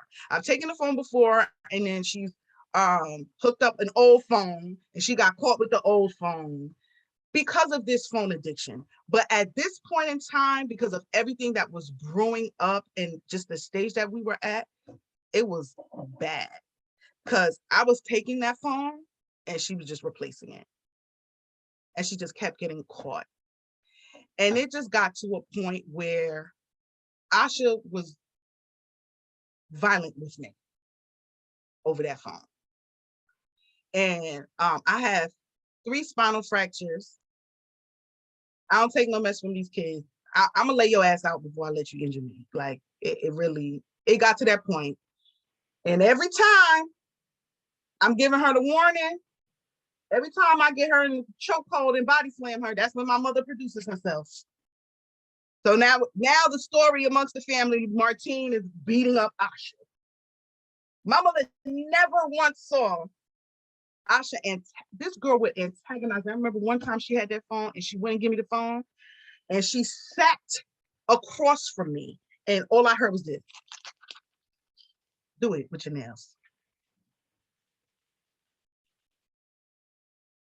We still didn't hear it. Still got to be in the mic. I'm telling y'all, I was gonna kill this child. I really was, and I had to get her out. And my friend took her for a day, and they had a talk. And my friend was supposed to be helping her fill out a welfare, social services application. And they got to talking about her dad. And tell us about that conversation. She thought, like, she was telling me like her experience since she didn't have no dad and how she was trying to find like the love from her dad through other men. And she was trying to tell me that she thought that that's what I was doing, but there was not like other men. Like I only like got to like that point with one person, but we were just like talking about stuff like that. She just kept asking me like if I was acting like that, like acting the way I was acting because I didn't have no dad. And I didn't feel that way, but that's mainly what we was talking about. We definitely did not touch on what we were supposed to. So, and to give some context around that, because I don't even think that we talked about that. Asha does not have no dad, but he is extremely absent. And knowing that, and regardless, I said, you know what? I know that no matter what, she's my ex-boyfriend, if he could take me to court for custody of her, he would. He loves on her. That is her father, but that's not her perspective. And she always, I feel like, wants to have a relationship with her dad. So I was like, I can't take this anymore. I've been doing this for 17 years. And I'm going to ship you off to your dad. So I did that. And it was all bad. And at this point in time, I had graduated Be the Tree, and it was all bad. Okay, I see Teresa has her hand up. Hi, peace and blessing. And blessings, love. I'm just in awe of how your daughter's on here, and I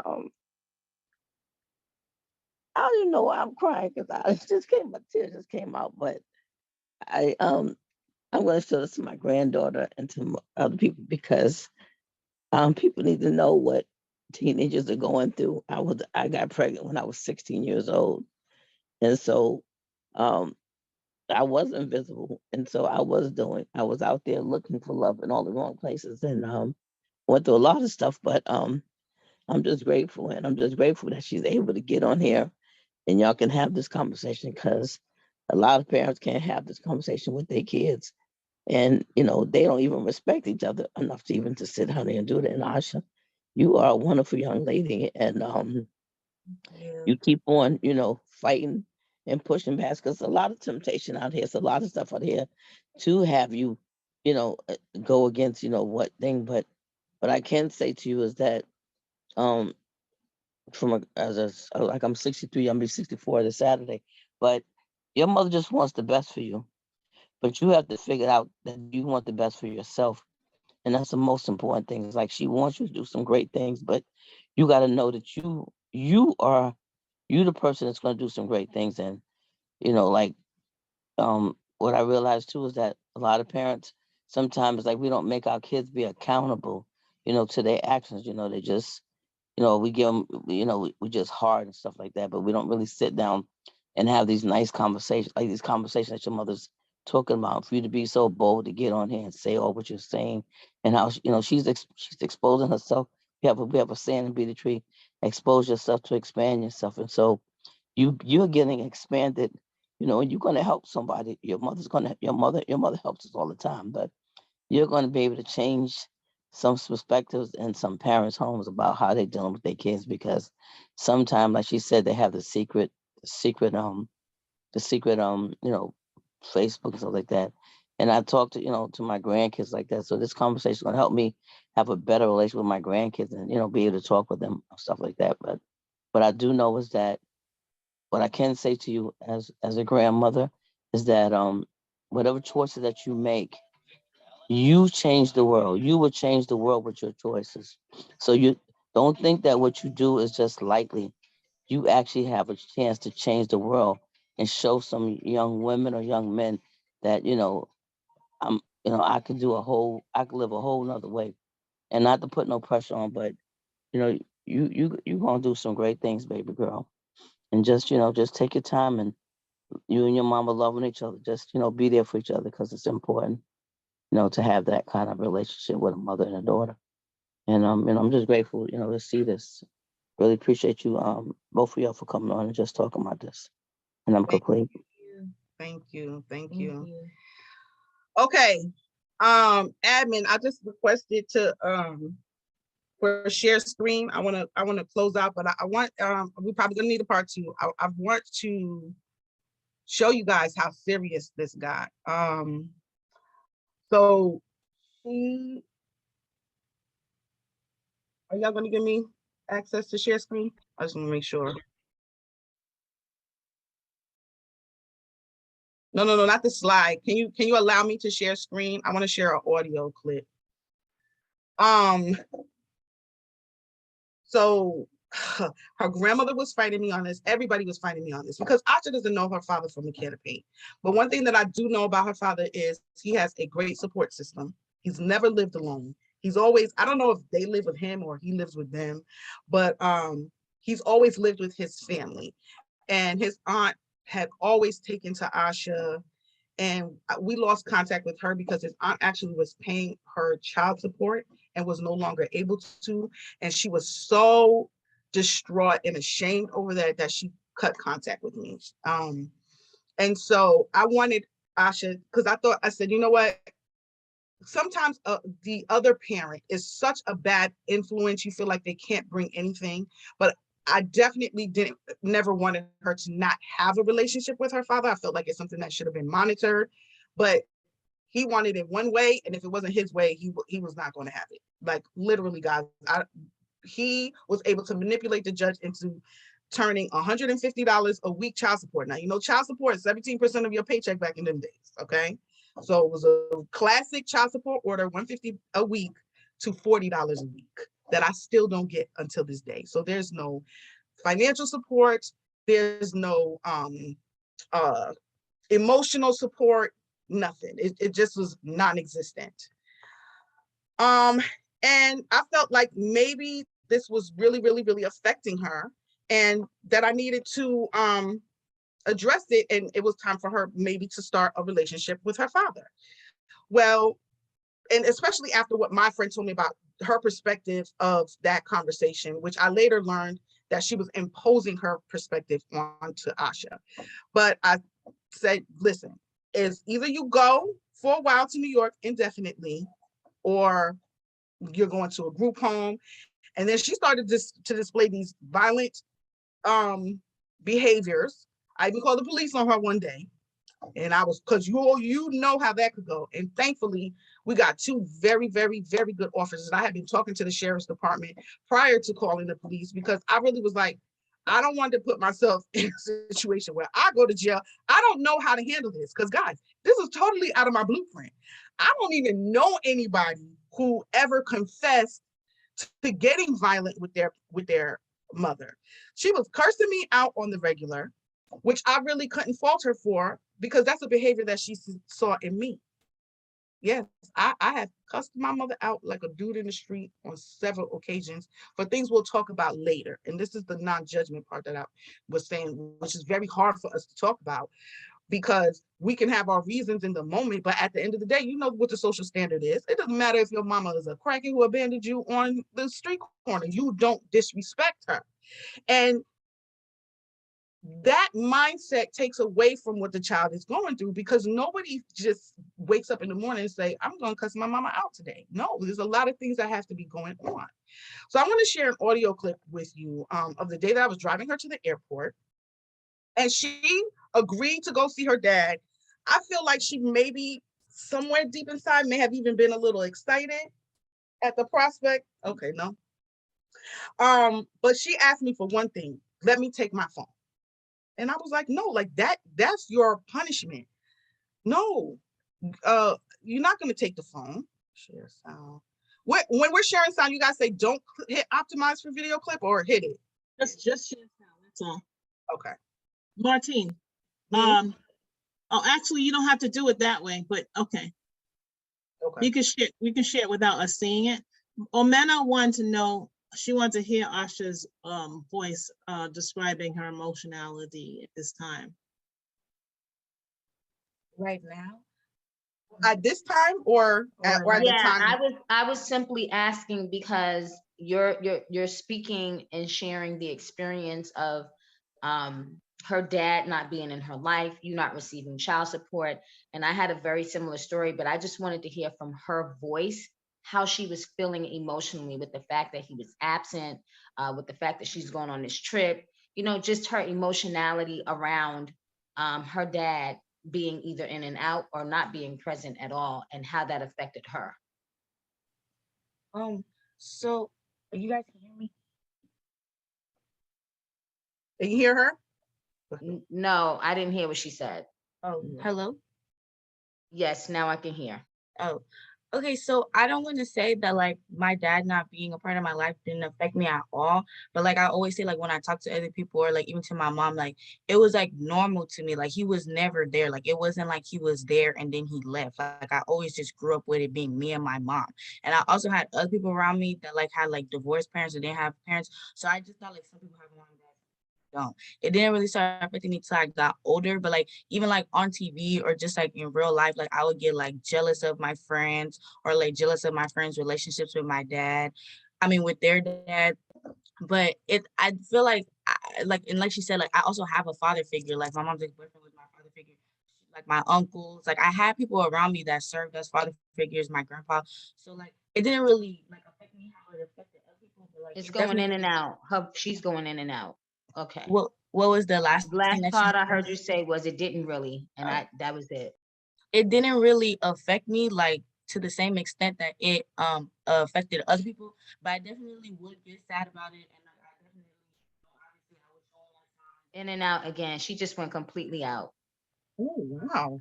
Come closer to me. Let her. Can she switch with you or you move where you at? Mark. We, I know, we right? We switched so that switched before. Okay. Can you hear me now? Yes, much better now. You can stay So right there. Yeah. I was saying that like it didn't affect me to the same extent that it has affected other people, but I definitely did get affected by it the same way that I was acting out. And even though like I was acting out or like it affected me a little bit. I didn't want a relationship with my dad. Like at the time when she was trying to send me away, well, not send me away, but send me to get a better relationship with him. I was so against it because I just felt like it was too late. Like I was like, I'm about to be 18 next year. Like I'm about to go away. Like he hasn't been here for basically my whole life. Like there's no reason to be here now. He doesn't want me. He doesn't want to be with me. He doesn't want to be my dad. Like that's how I was feeling at the time. I just didn't want anything to do with it or him.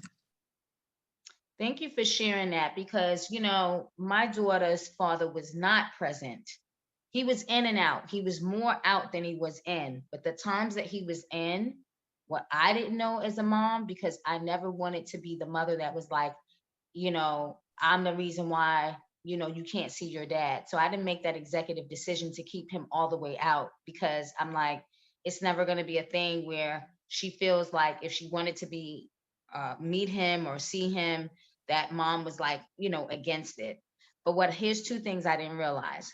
One, I didn't know how much of an impact those little times she spent with him had on her emotionally, and just how it made her, even though he wasn't in her life, he really wasn't. He was out more. She didn't see him either. Like I can count on my hands to this day about maybe 6 or 7 times this baby saw him up until she was 10. He passed away when she was 10.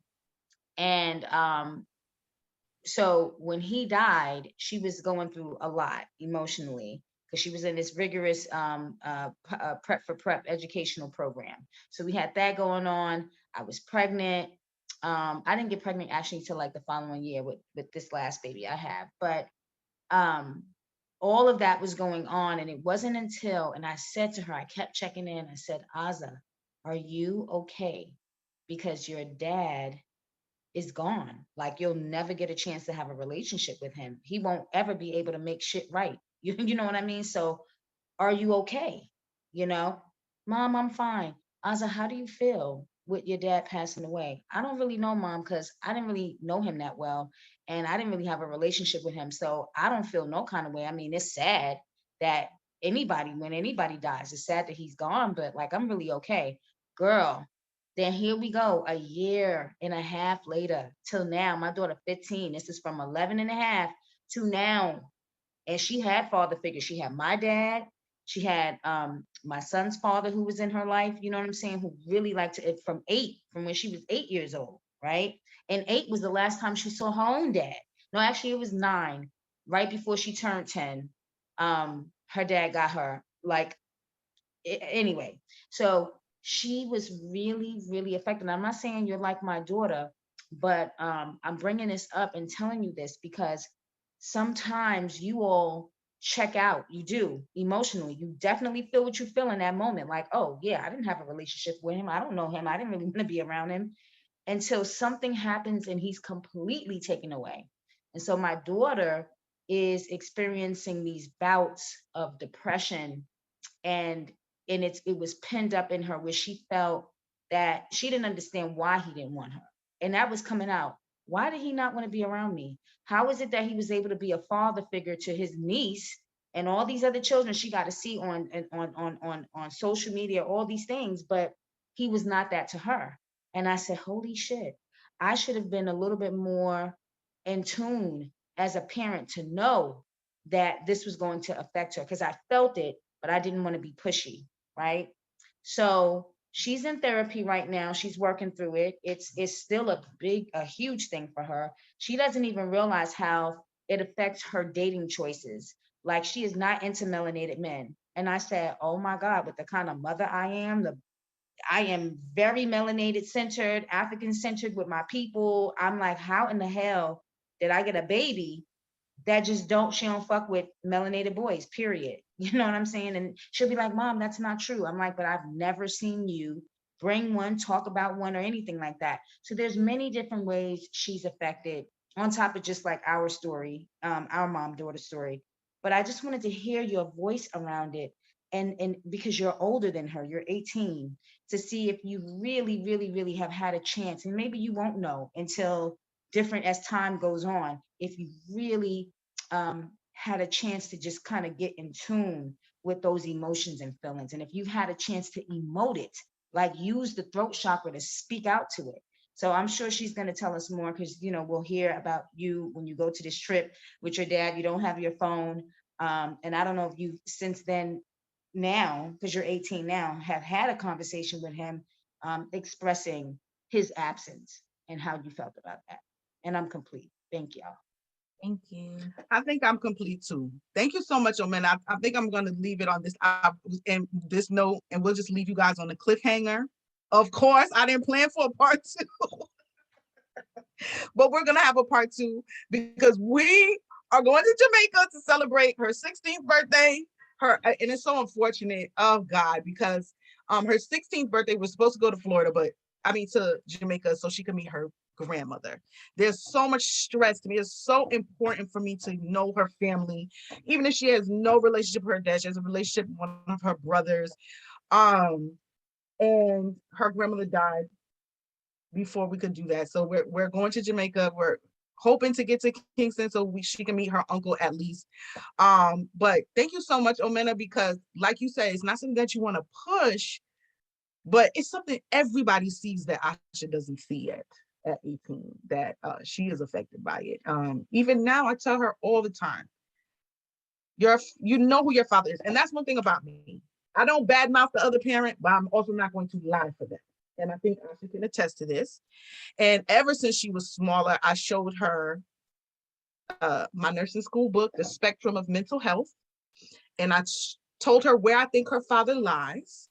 And this is why he can't bond with you or whatever. And we don't know what his story is or what he went through. You know, I always leave that part open because it's just the truth. I can't only go by what he does, right? Sometimes what we're doing is a reaction to something. So I've always left that open-ended, but it is something that she's very lackadaisical about and like, oh no, I'm not affected. I'm not affected. So thank you for that. Hopefully she marinates on it. So the next time we come back, I'm going to go back a little bit because I felt like I really was trying to rush and finish this session, and it's just not possible. But we'll definitely start off with the trip to New York because she did go. And then we'll have more to tell you guys about Jamaica. So as soon as I log off, I'm going to put myself on the calendar. Thank you so much for allowing us to tell you this much. Thank you so much for everything that you've poured into us, because as usual, I have this script and I have my time points, but it never works out because we're co-creating. And it's definitely not a complaint on my part. I love how this manifests, and there'll be a part 2, and maybe we can get more people into the space. Maybe we can get more men into the space, because this is not even a session that I even thought to bring in men's voices or advocate for them to come in, because I just didn't think about it. So thank you, Kenyofu, for bringing that up. And, you know, let's continue to do this work, because y'all know I'm all about making change, and I got a baby change maker here, and I'm so proud of her.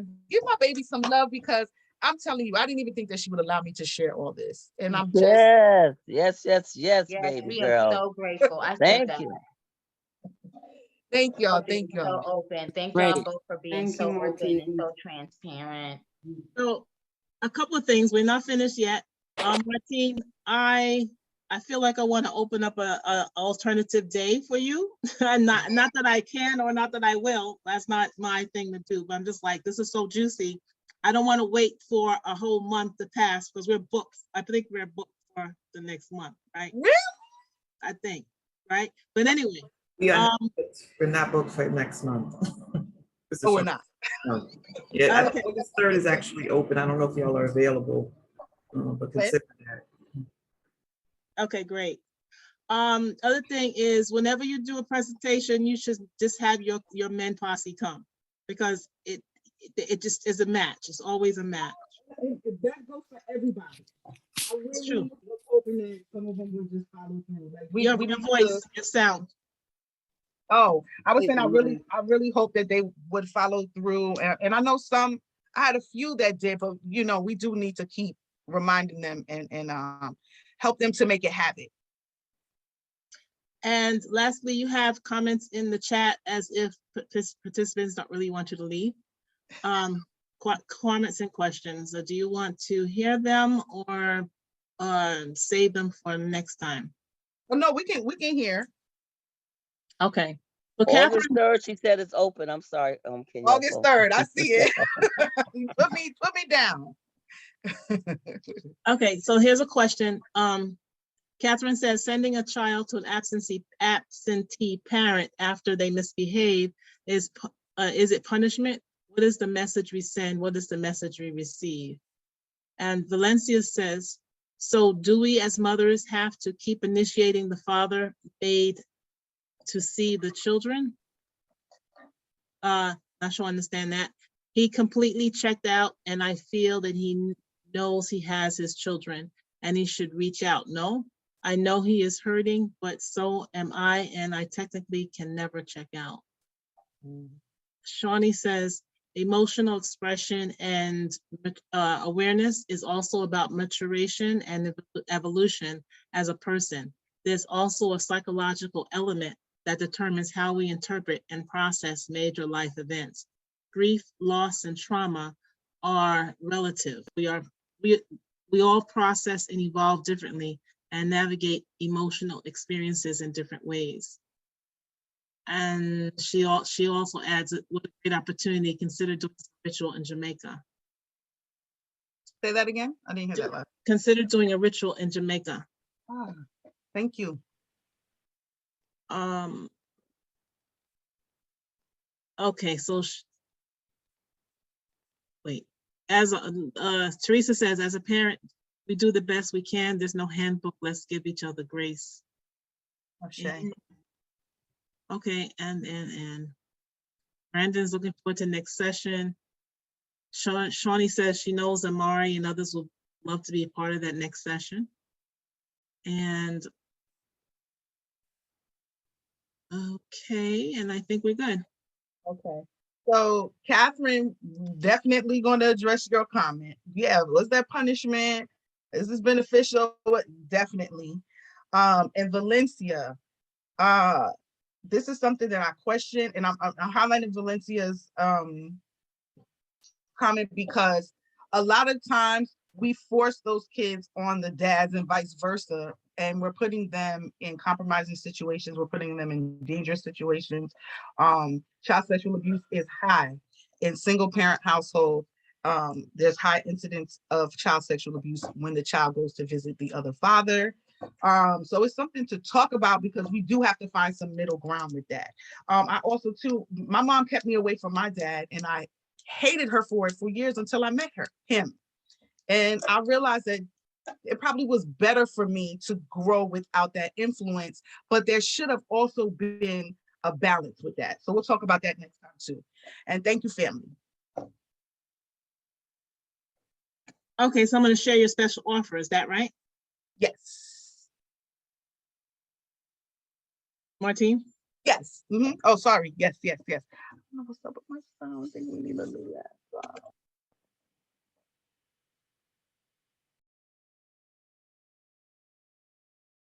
Okay. So as always, first person to email because I want to know that you want it. Now we didn't get to my method. I don't know, maybe we should have saved this for the next time, but we'll just do it again. One person to receive a 1-hour mother-daughter coaching session using the 10 tips at improving the mother-daughter relationship, which we'll go over next time. And one person, so say what you want when you email. Do you want the session or do you want the painting? One of Asha's art pieces. And you can email info.touchtherebellion@gmail.com. And let them see the art piece so they can know what to pick. You need to do a sip and paint class for your afros. So this is I don't know how people do this. Martine, your voice is going out. I was saying I don't know the size of the canvas, but it's a pretty big canvas. So whoever wants that, will mail it out to you. Email me. First person to email. Okay, it is very beautiful. Thank you.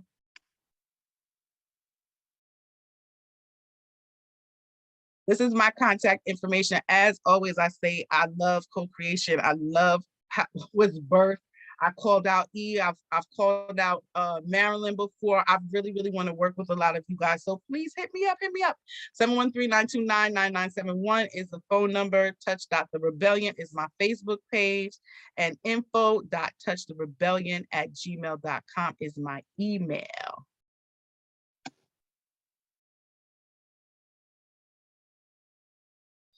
Love offering and donations. Please let us, like I always say, put our money where our mouth is. If you enjoyed the session, if you enjoy the other sessions, so Spirit of a Woman programming, please donate, because we know cash makes the world go round. One thing that I'm definitely learning is to improve my relationship with money. I find that I'm not really money motivated, I'm more experience motivated.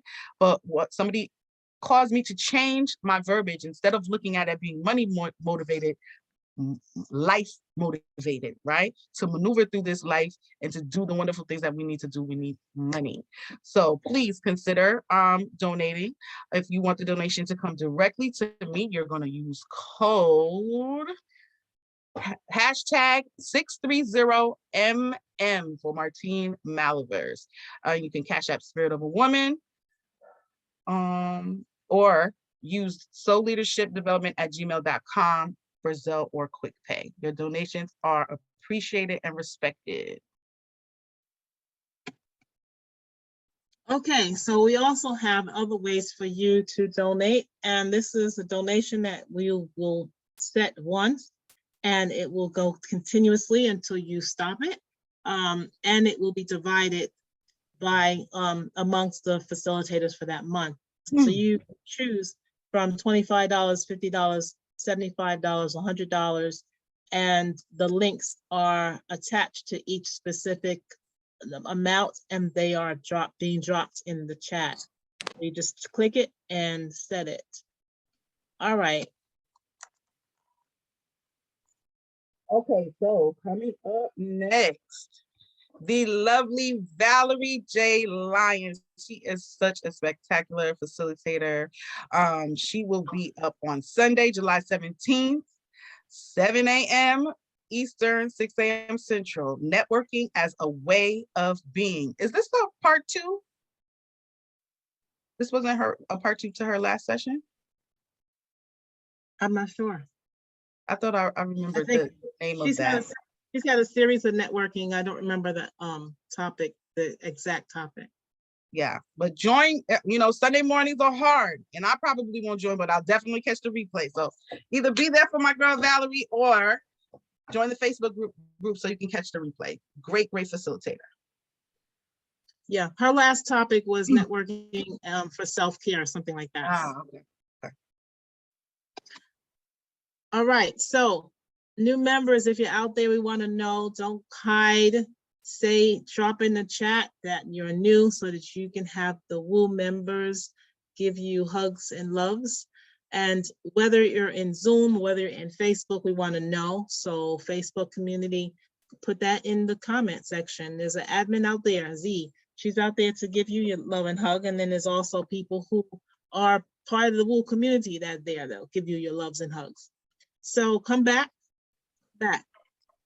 We're here 5 days a week, Sunday, Tuesday, and Thursday from 7 to 8:30-ish, and Monday and Wednesday from 7 to 7:30-ish. So always something good on WOO to check out. We're on Zoom. We're also streaming live on Facebook. And if you don't want to miss a day, if you want to be reminded that we're on, text WOO Nation to the number 74121. So you can do that right now, set it up, and then you will receive these automated text messages in the morning. And swag. So if you don't have your swag, go to bit.ly/WOO swag right now to see what we have. You could choose from a thermos, a cup, a laptop sleeve, a bag, a journal book, right? Sweatshirt, t-shirts, and there's obviously colors and sizes. Oh, there's also a mask. So imagine that you're walking down the street wearing WOO, items, and people ask, well, what's that? And then you can invite them in. So bit.ly/Woo Swag. And you want to register every week so that you can be ahead of the game and know who's going to be presenting and when and what they're talking about. You'll also be privy to any special offers that the facilitators share when they drop into the, they drop that information directly into the email. So bit.ly/Wake Up Movement is where you would go to get your name on the mailing list, and you want to do that weekly because things change every week. And we also have two Facebook pages, so other ways for you to be in the know and connected. We have a private page, which is where we're streaming live to now, bit.ly/Woo Community. If you're not a part of that, go there right now, and you will be admitted by one of the admin. The public page, you go there and you click like to show your support, bit.ly/Woo Nation. Woo Nation is uppercase. Instagram at Wake Up Everybody Virtual, go ahead and follow us. And YouTube, bit.ly/Woo on YouTube. And we have email, info.wakeupseries@gmail.com. Share whatever you'd like to share with us. Okay, so this is Thursday. That's my opportunity to invite each and every one of you to consider volunteering. Using the same email, info.wakeupseries@gmail.com, you can express your interest. And there's so many ways to volunteer. And if you have a day, a month, we can find something for you to do. If you have 2 months out of the year, like the summer months, if you're a teacher and you're off, then that will be a great time to volunteer. Whatever your talent or your skill is, you can focus in on that, or you can find your way into one of the larger roles that we have.